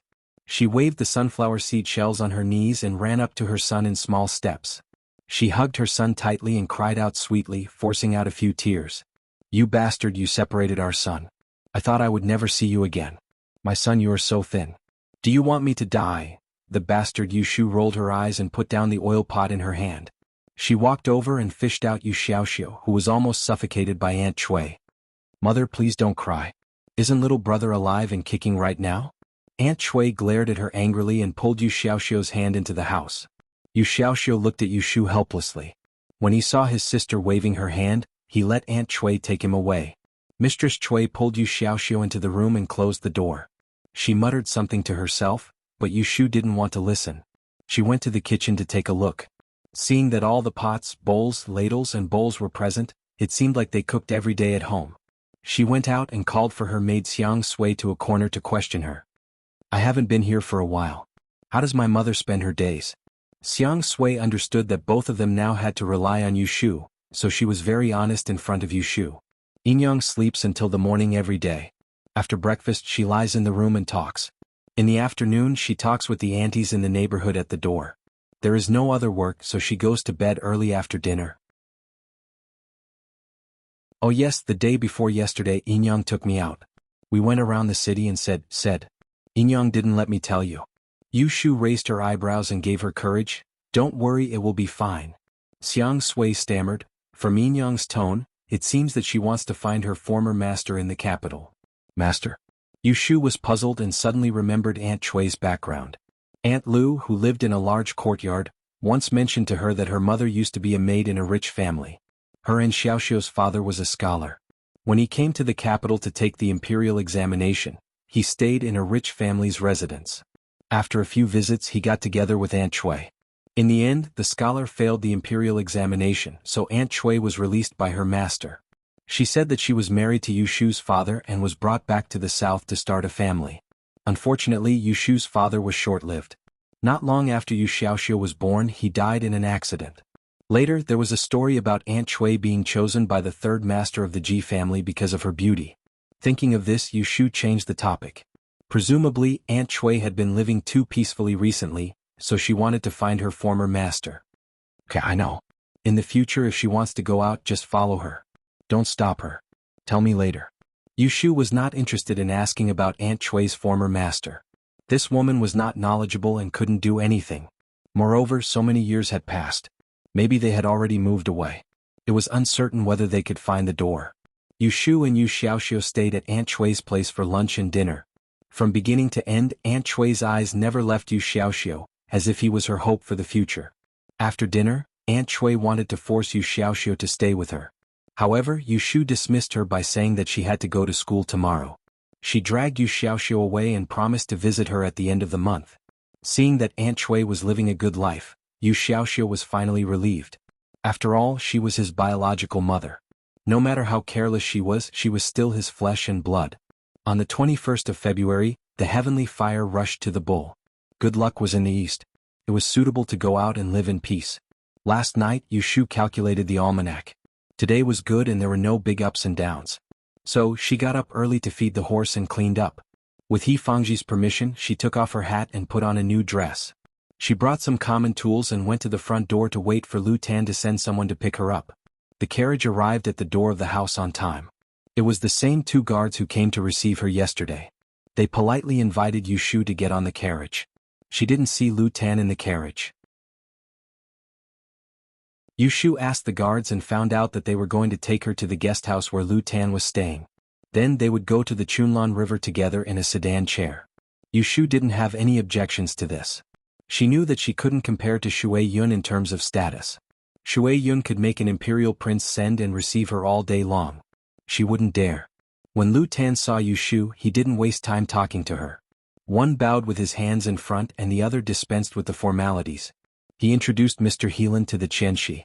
After greeting him, he got on the sedan chair. One after another, they got on two sedan chairs and headed towards the Shuangyang Association. The reason why they didn't take the carriage was because there were too many people near the Chunlan River. It wasn't convenient for a carriage to move. It was faster to squeeze than a sedan chair. The three palanquins stopped in front of the Cheongyu building. Yu Shu followed Lu Tan and got off the palanquin. Then she sized up the surroundings.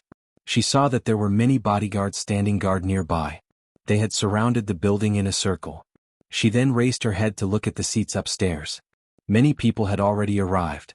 Yu Shu and Mr. Heelan followed Lu Tan up the stairs from the west corner. Just as they were thinking about how to kill time later, they heard Lu Tan suddenly stop and say, "The seat next to seventh brother is the young lady of the Ji family. You know her. She's from the right judge who was found to be practicing favoritism and cheating." Knowing that he was talking to her, Yu Shu made a sound. She looked up at Lu Tan's back and pondered his meaning. She said in a low voice, "Your Highness, don't worry. This commoner will not cause trouble for you." Ha! Lu Tan gave an inexplicable laugh. Without turning his head, he walked upstairs. Yu Shu blindly followed. When she reached the third floor, the scenery in front of her immediately changed. To the east there was a long corridor. The floor was covered with thick Persian carpets. There were rows of tea tables and soft chairs. To the south there was a railing with carved sculptures. Facing the Chunlan River, the view was vast. With every breath, there was the fragrance of the wind, making one feel comfortable. Yu Shu didn't just admire the beautiful scenery of the river. She followed closely behind Lu Tan to his seat. On the way she passed by a seat. She heard someone say in a strange voice, "Oh, ninth brother is here." Yushu looked over and saw a youth wearing a small crown with golden wings sitting on the Grand Tutor's chair. With one foot on the footstool, he looked at Lu Tan with a smile that didn't reach his eyes. It was the 11th Prince, Lu Yi, the one who was on good terms with Ningguang Lu Hao. Seeing this tyrant, Yushu quickly looked away and lowered her head to look at the road. She was afraid that he would find trouble with her if he saw her. She was worrying too much. The banquet at the Princess Fu had already passed. Lu Yi had long forgotten who she was. 11th D. Lu Tan nodded at Lu Yi, who was half a year younger than him. Ignoring the sarcasm in his words, he walked past him and sat down on his seat. Lu Yi lightly grunted and turned his head. For some reason he didn't continue to pester him. Yushu saw that next to Lu Tan's seat, there were two other soft seats, one on the east and one on the west. One back was embroidered with a golden rooster and the other with a 5-colored snake. She guessed that they represented the Qian and Kun seats. She waited until Sir Helan sat down before choosing the last seat. Not long after, more people came up. It was the 8th Prince, Lu Du. Because Lu Tan was young, he stood up to greet his elder brother. Lu Du smiled and said a few words to him before sitting down separately. Because of what had happened to Shui Yun, the 4th Prince, Lu Si, had been banished from the capital overnight. So the 7th Prince, Ning Wang, who had arrived late, had become the oldest among the princes present in Cheongyu Tower. 7th brother is here. 7th brother. As soon as Lu Hao came up the stairs, the atmosphere immediately changed. Everyone on the floor stood up to greet him. Lu Tan was no exception. Yushu knew that Ji Xingxuan was following Lu Hao. Very quickly she found the figure of a veiled woman behind Lu Hao. This was the first time that Yushu saw Ji Xingxuan so clearly in public since the trial of the Supreme Court. She was dressed in plain silver jewelry. She was still in mourning and had lost a lot of weight. She followed behind Lu Hao with light brows and eyes. A veil blocked people from peeking at her. It was impossible to see whether she was happy, angry, sad or happy. Instead there was a faint sense of loneliness. Because Yushu knew that Lu Hao had sent people to catch her and Shui Yun and then framed Lu Si, she became more suspicious of Ji Xingxuan. She couldn't help but look at her a few more times. She didn't know if she was involved in this matter. Hey 9th brother, this is... Lu Hao noticed Yushu, who was beside Lu Tan. With just the right amount of surprise on his face, he turned to cast a puzzled look at Lu Tan. Lu Tan glanced at Yushu and reluctantly explained to Lu Hao, I'm attending the Shuangyang gathering so the seat can't always be empty. Marshal Uncle Jing Chen helped me ask Miss Yu to temporarily take my place. Hearing that Lu Tan was using Jing Chen as a cover, Lu Hao smiled and didn't ask any more. Hearing Lu Tan's words, Yushu complained in her heart, but there was no change on her face. Ji Xingxuan, on the other hand, acted as if she didn't even see Yushu, her enemy. She followed Lu Hao and walked past them without looking sideways and sat down.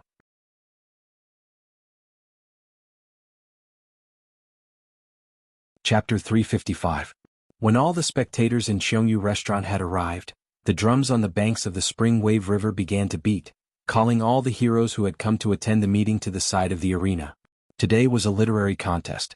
On the 3 Chi-hai arena, there were several long tables, complete with the 4 treasures of the study. Yushu only treated herself as a decoration. Sitting there, she placed the tools she had brought on the table and pretended to listen to the discussions upstairs. From time to time she would jot down a few strokes on a piece of paper.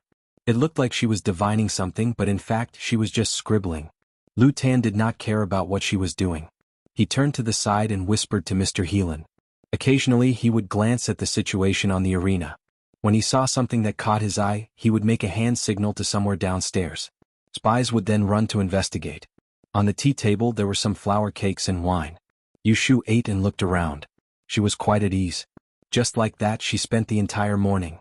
Midway she even went to the toilet. At noon, everyone moved to the dining room in the building. Inside, a banquet had already been laid out. The private rooms were separated and the princes brought their own people to the banquet. There were also those who were close to each other, such as Lu Hao and Lu Yi, who entered the same room. Not mentioning how awkward it was for Yushu and Lu Tan to eat lunch together, Lu Hao entered the inner room and avoided being seen. He frowned and coldly snorted. He said to his left and right, Lao Jiao is making things difficult for us. He found someone to make up the numbers to make us unhappy. He's afraid that people don't know that he's close to Daozi. Lu Yi curled his lips and disdainfully said, Isn't it to see what he found? Which one of US brothers did not invite a descendant of an aristocratic family? Today that stinky girl, I really did not recognize her at first. Disk. Without a word, Ji Xingxuan sat down beside Lu Hao. She picked up the wine pot and poured him a cup. Lu Hao took it and turned to look at her. His expression softened. If you feel uncomfortable with that person, you can go back today. Ji Xingxuan paused and nodded.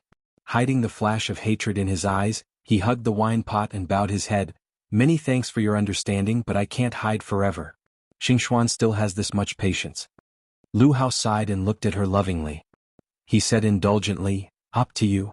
Before the sun went down, the honored guests of Cheongyu House dispersed one after another. Yu Shu sat on the sedan chair that she came in, following Lu Tan and the others back to the guest house. Lu Tan returned to the rear courtyard to change his clothes while Yu Shu and Mr. Heelan sat in the reception hall, waiting. The servants served tea and fruits and handed them hot handkerchiefs for them to wash. What Yu Shu didn't expect was that Mr. Heelan, who looked to be in his 40s and had a scholarly appearance, would take the initiative to talk to her. I heard that Miss Yu is an examinee for this year's major examination? Yu Shu raised her head to look at him. Seeing that the other's expression was amiable and didn't look like he wanted to cause trouble, she smiled and nodded. It's the first major examination this year. Which subjects did you take? Mr. Heelan asked again. He seemed to be purely curious. Yu Shu said, other than Yi Li, which is a compulsory subject, I also took the arts of mystery and mathematics. Why don't you try a few more subjects?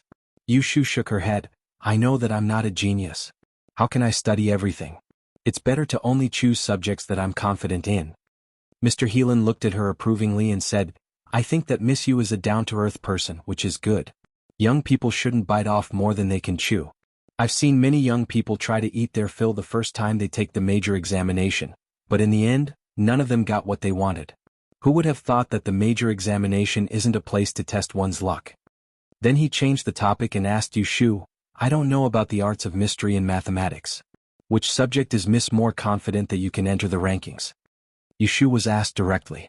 She hesitated for a moment and then answered, mathematics.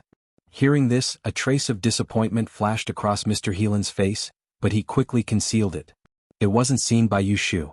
The two chatted for a while more before Lu Tan changed into casual clothes and entered the reception hall. Yu Shu and Mr. Heelan stood up and bowed. The two of you please sit and serve some tea. Lu Tan was actually only 16 or 17 years old, but he already had some experience in his conduct. He had the arrogance of an imperial prince, but he didn't lack modesty and amiability. In Yu Shu's eyes, compared to people like Lu Hao and Lu Yi, the person in front of her was the most pleasing to the eye. This is the list of names that the spies have collected in the past few days. Some of them were outstanding in the literary duels, and some of them are popular candidates for the next subject of physiognomy. The two of you can take it back and look at it. Lu Tan indicated for the personal attendant behind him to hand 2 stacks of books to Yu Shu and Mr. Heelan. Yu Shu took the list and flipped through it. She saw that a few people were listed on it. Their names, birthplaces, dates of birth, as well as their strengths and weaknesses were all listed in great detail. The next Great Yuan examination results will be released on the 26th. There are only a few days left. I'll have to trouble the two of you to draft a list as soon as possible so that I can send someone to post it. Is there a problem? Lu Tan's last words were clearly directed at Yu Shu. Yu Shu immediately felt a headache coming on. She was clearly here to mingle, so how could she help Lu Tan choose talents? However, she couldn't show any fear on her face. Otherwise, if Lu Tan regretted asking her to be his substitute, then what would she do if the quota for the Taisha library flew away? I will definitely do my job well, but how many people do you want on this list? Will it only include the examinees of the Great Yuan examination, or will it include the scholars? Yu Shu was puzzled. She was still unfamiliar with this new business and didn't want to make a mistake while being muddle-headed. Lu Tan glanced at Sir Heelan. The latter understood and explained on her behalf. Miss has seen the list that His Imperial Highness gave you. You only need to select the best. Usually it's fine to limit it to 3 to 5 people. You need to separate the scholars and martial artists from the merchants. You just need to rank them according to the ones who have the highest chance of passing the examination. Yu Shu thanked him. Then I understand. Thank you, sir, for your guidance. After they finished discussing business, Lu Tan said to Yu Shu, if there's nothing else, miss, you can go back first. Servants. Lu Tan called the servants to send Yu Shu home. Yu Shu could see that he and Sir Heelan still had things to talk about, so she tactfully got up to leave. Little did she know that after she left, the subject of their conversation was none other than someone else. What does Sir think? It's hard to say. I saw that this woman seemed to have a card up her sleeve, but when I asked her about it, it turns out that she's an expert in mathematics. You have to know that there are 2 direct disciples of old mathematician Han who are taking the mathematics exam this year. It's not a joke that there are 3 mathematicians in one subject. In this way, the chance that this self-taught Miss Yu will amaze the world with a single brilliant feat is very slim. Lu Tan frowned and said with uncertainty, "But my martial aunt has predicted that this woman has great luck and has already shown signs of a bright future. She will rise greatly in the imperial examinations, so it shouldn't be false." Sir Heelan stroked the short beard on his lips and smiled slightly. "Since the immortal aunt said so, then there must be a reason. Your Imperial Highness, there's no need to worry yourself. If it's true, then congratulations to your Imperial Highness for having a good eye for talent. You'll definitely be able to sweep away the previous dark clouds and not make this trip to the Shuangyang Imperial College a waste. If it's a failure, then it's just a waste of a place to enter the school, but you'll also owe eldest young Master Shui a favor. You won't lose anything, so why not?" Lu Tan mulled over his words and the suspicion between his brows gradually dissipated. He cupped his hands towards Sir Heelan and said with a serious expression, "Sir is willing to work for me and do your best for me. This humble prince is grateful for this and will definitely treat you well." This Sir Heelan, whose real name was Cho, was 39 years old this year. If one were to look into it, he was a famous person in the early years of Anling City. He was originally a talented person recommended by Shui Rui after Lu Tan returned to the capital. However, it was unknown what happened in between that allowed Lu Tan to surpass Shui Rui and finally recruit him for his own use. When Yu Shu returned home in the evening, the food had already been laid out. After washing her hands, she was called over by Zhao Hui. "Why are you only back now? You haven't recovered for a few days and you're running around again." Zhao Hui held her stomach with one hand and sat down with the other on Yu Shu. She had a worried expression on her face as she scolded her. "I'll come back earlier tomorrow." Yu Shu touched her nose. She was afraid to startle Zhao Hui, so she didn't dare to tell them that she was now going out with a prince. She only said that she had found a proper job outside. Zhao Hui thought that she was working for someone in a barter house. To prevent Zhao Hui from asking, Yu Shu hurriedly changed the topic and asked Yu Xiaoxiu, "Today is the first time you took Bai Ran to the academy. Did you see Shui Wenjia?" After visiting Aunt Chui yesterday, Yu Xiaoxiu had no worries and went back to school today. Yu Shu couldn't send him because she had something to do. Yifangji naturally took the task and sent the 2 children to school. He also paid for the tuition fees. When Shui Wenjia was mentioned, Yu Xiaoxiu was annoyed and said, "The academy is only so big. Of course I saw him." Yu Shu noticed that his tone was not right. She frowned and asked, "Why? He dared to bully you? You didn't let Bai Ran beat him?" Ahem. Yifangji suddenly coughed twice and glanced at Yu Shu. She blamed her for not teaching Yu Xiaoxiu well. Yu Shu noticed the dissatisfaction of the elder and smiled apologetically at him. But she didn't change her words. Seeing this, Yu Xiaoxiu hurriedly said, "It's nothing. Last time I had to apologize to him. He was so embarrassed that he didn't dare to provoke me. He just stared at me a few times. It was really annoying." Yu Shu snorted, "It's him who does things immorally. He still has the face to stare at you. He is several years older than you. He doesn't look like a boy. Don't learn this kind of temper. It's so useless." Yu Xiaoxiu said gloomily, "I won't learn from him." "Okay, good boy." Yu Shu smiled as she picked up a piece of braised pork and put it in his bowl. Zhao Hui saw that the siblings were getting along well, and her face was filled with motherly love. She touched her round belly and thought about how she would soon have a child. With such an elder sister and brother taking care of them, they would not be lonely in the future. They would definitely grow up well. She did not ask for this child to become a dragon or a phoenix. As long as she could see them with her own eyes start a family, marry a wife and have children, and live a safe and sound life, she had nothing else to ask for in this life.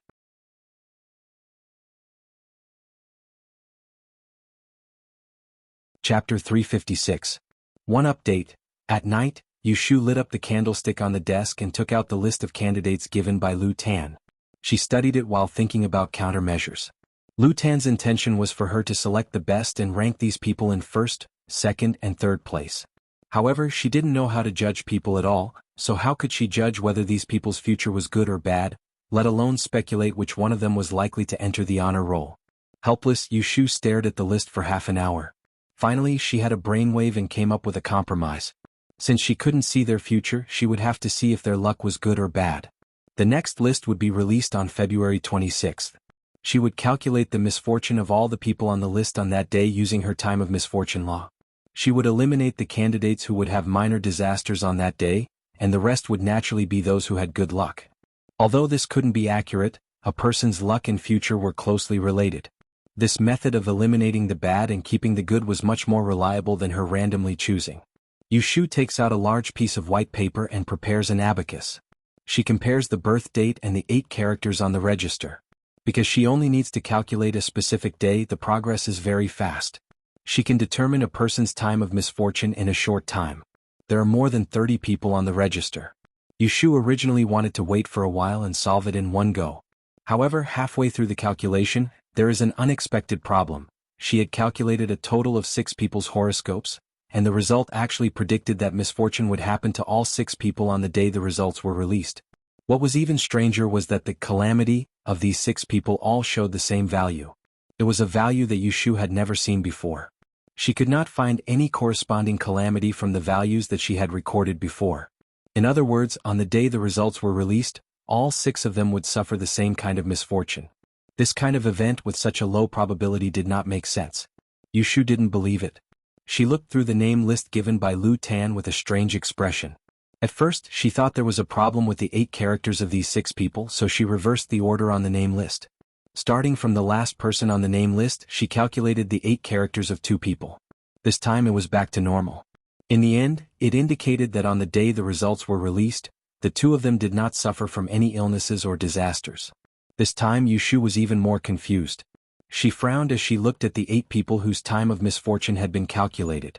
She seemed to feel that something was wrong, but she couldn't tell what it was. She stared at the name list for a long time, and suddenly noticed that next to each candidate's name, there were 2 small inconspicuous characters.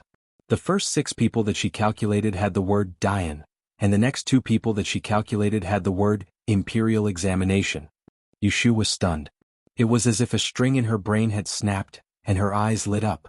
She gripped the name list tightly, dipped her finger in her saliva and quickly flipped through the pages.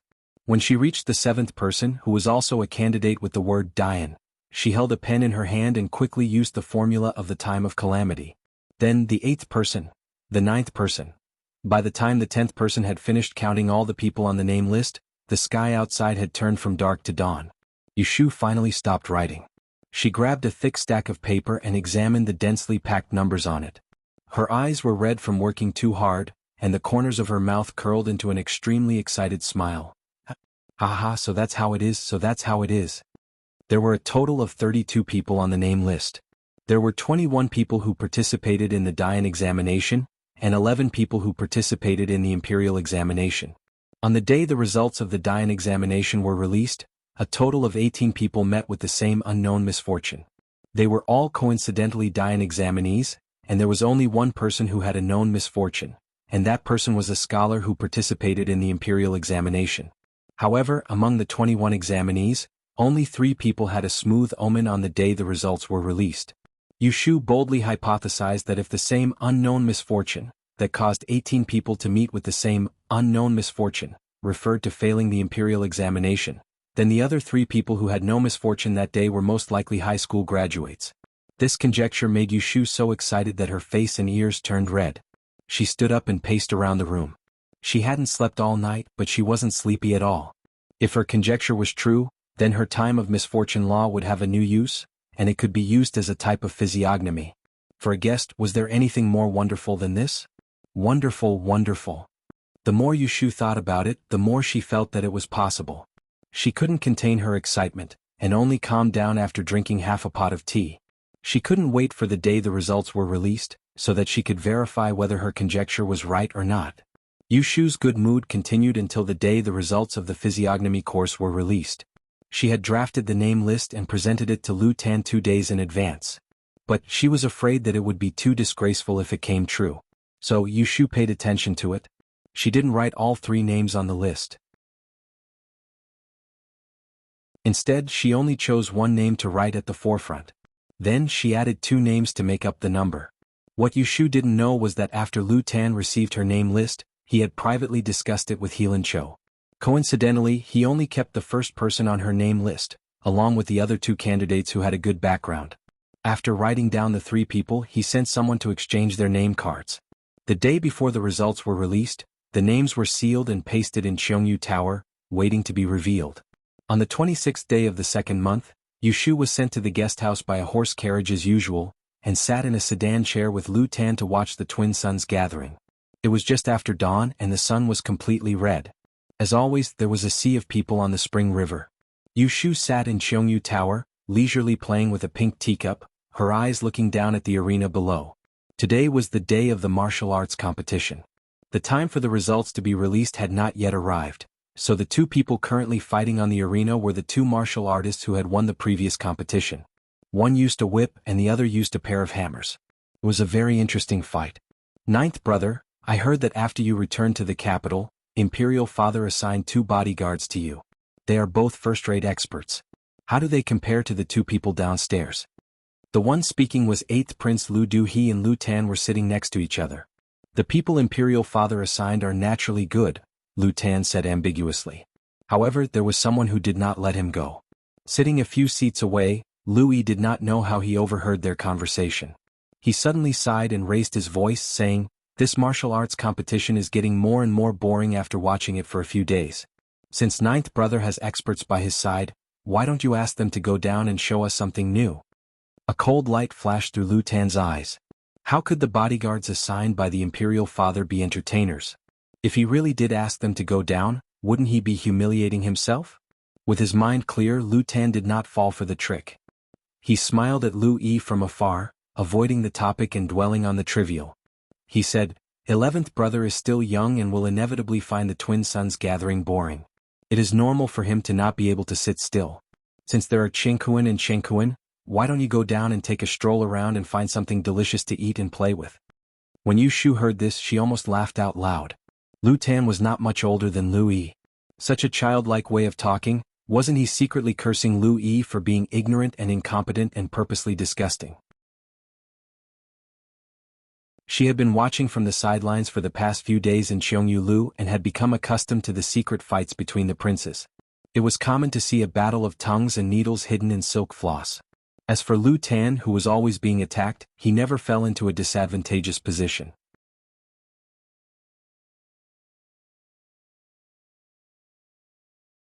Chapter 357.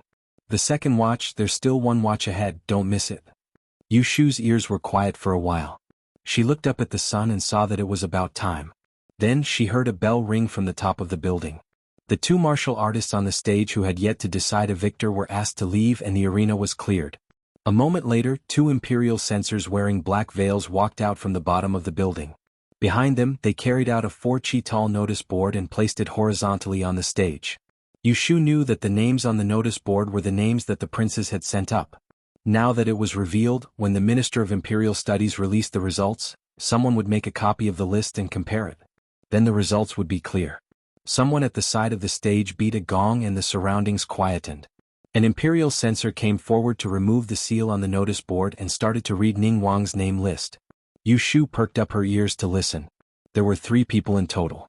When the last one read Ji Xingxuan of the Imperial Historian's Library, she was not surprised at all.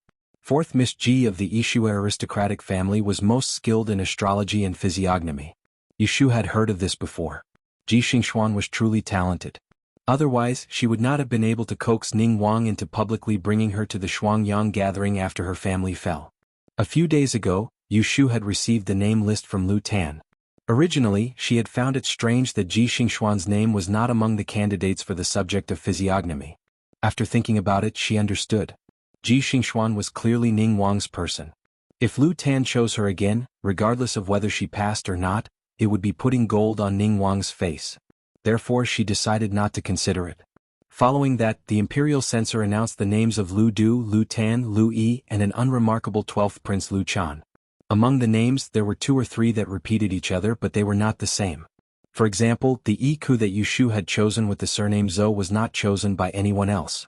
Ning Wang Lu Hao's name list, there was a name that overlapped with Lu Yi's. It was not known if they had discussed it privately. After the list was announced, the imperial censor wrote it down on the notice board. Another hour passed. Yushu stretched her neck and waited anxiously. Suddenly she heard a series of drumbeats from the shore. Thump, thump, thump, thump. He raised his head and saw someone riding a fast horse rushing over from the riverbank. "We're here," Lu Tan said softly. Yushu looked around and saw that many people upstairs had left their seats and stood up, approaching the railing. The official in charge of copying the results stopped at the edge of the arena and nimbly dismounted. He held a roll of names in his hands and jumped onto the stage, handing it over to the imperial censor. Yushu watched as the imperial censor unfurled the name list. She cleared her throat and reported in a clear voice, "Year Zhaoqing, Year 14 of the Great Yen Examination, Second Month Spring Roll, Section 4, Physiognomy. A total of 46 people have ascended the roll. Rank 46, Shangshi's Taiyuan Examinee Qiu Yuping. Rank 45, Jin Province's Huai County Examinee Zhou Yen. 44th place." The imperial censor started reading from the last name. Occasionally, there would be a commotion from upstairs and downstairs. When it came to the 37th name, Louis suddenly laughed loudly and shouted, "Got it, got it." He ran over to Lu Hao's side and congratulated him. Yushu thought for a moment. The 37th name seemed to be the person that Lu Yi and Lu Hao had chosen. When it came to the 22nd name, Lu Yi shouted, "Got it again." He congratulated Lu Hao and did not mention himself. Yushu looked on coldly.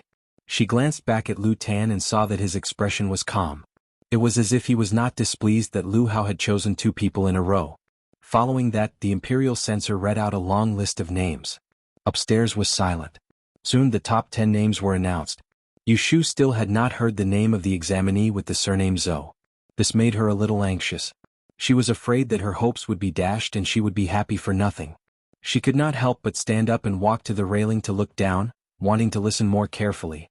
9th place, no. 8th place, no. 7th place, 6th place. No, none of them.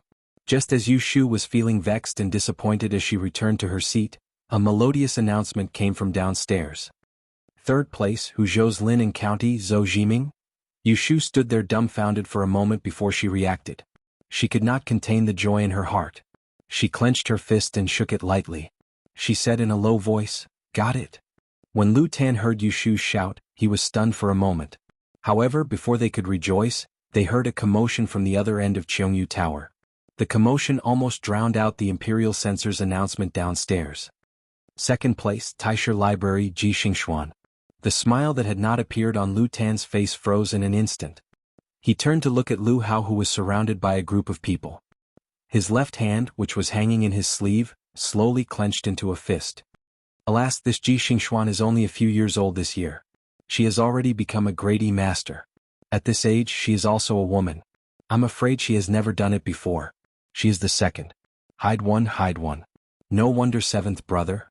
Lu Du shook his head and sighed at Lu Tan with jealousy. The top 3 in the Dian exam were similar to those in the imperial examinations. The first was the champion, the second was the hide one, and the third was the Xianglong. Looking around, most of the top 3 were seniors in their 30s to 50s. Ji Xingxuan was 17 this year. It was already amazing that a woman could become a hide one, not to mention a new grade E master. As Yushu listened to Lu Gu's rambling, she was bewildered. Only a person who passed 2 subjects in the same year would have the title of Great Master of Change. How did Ji Xingxuan pass 1 subject before this? Yushu looked towards Lu Dong and saw that Ji Xingxuan and Lu Hao were both surrounded by people. She was dressed in an elegant blue gown and had a charming appearance. She had taken off the veil that had never left her body at some point. She walked through the crowd and met Yushu's eyes. When their eyes met, her lips curled into a faint smile. There was not a trace of warmth in her smile, it was as cold as a cicada in winter. Yushu could read too many meanings from her smile. There was hatred, disdain, and even determination. How could Yushu feel comfortable seeing Ji Xingxuan so proud and elated? This meant that Ji Xingxuan had climbed back up after experiencing that disaster. This was something that she didn't want to see. Yushu should have been overjoyed that the rules of the time of calamity had come true. However, Ji Xingxuan's high score had diluted her happiness. She silently sat back down and was about to pour a cup of tea to calm herself down when she heard someone say, "Miss Yu is indeed a knowledgeable person. Since you helped me invite a Xianglong, I will naturally reward you according to your contributions. There are still 2 more exams in the Dian exam, as well as the spring liturgical examinations. I will have to trouble you to take care of them. This was the first time that Yushu had heard Lu Tan praise her in the past few days. She hurriedly stood up and bowed to him humbly. I don't deserve such praise. Don't worry, Your Imperial Highness. I will do my best. Lu Tan smiled and waved his hand for her to sit back down. He stood up and straightened his robe. He changed his expression and went over to congratulate Lu Hao. It was rare for him to be able to keep his composure. Originally, a Xianglong had already overshadowed the other imperial princes, who knew that a hideous master of great change would appear and firmly suppress him. It went without saying how sullen he was. Yushu leaned back in her chair and flipped an empty teacup in her hand. She listened to the people upstairs calling her Miss Ji again and again. She sneered and flipped the teacup upside down on the table. You're tuning in to the Han Li's Wuxia Chronicles YouTube channel. We're so grateful for your support, and don't forget to subscribe to join us on this incredible journey through captivating stories. Your generosity through donations truly makes a world of difference, as it's the primary source of revenue that allows me to expand and enhance this channel for you. Thank you from the bottom of my heart for being a part of this adventure.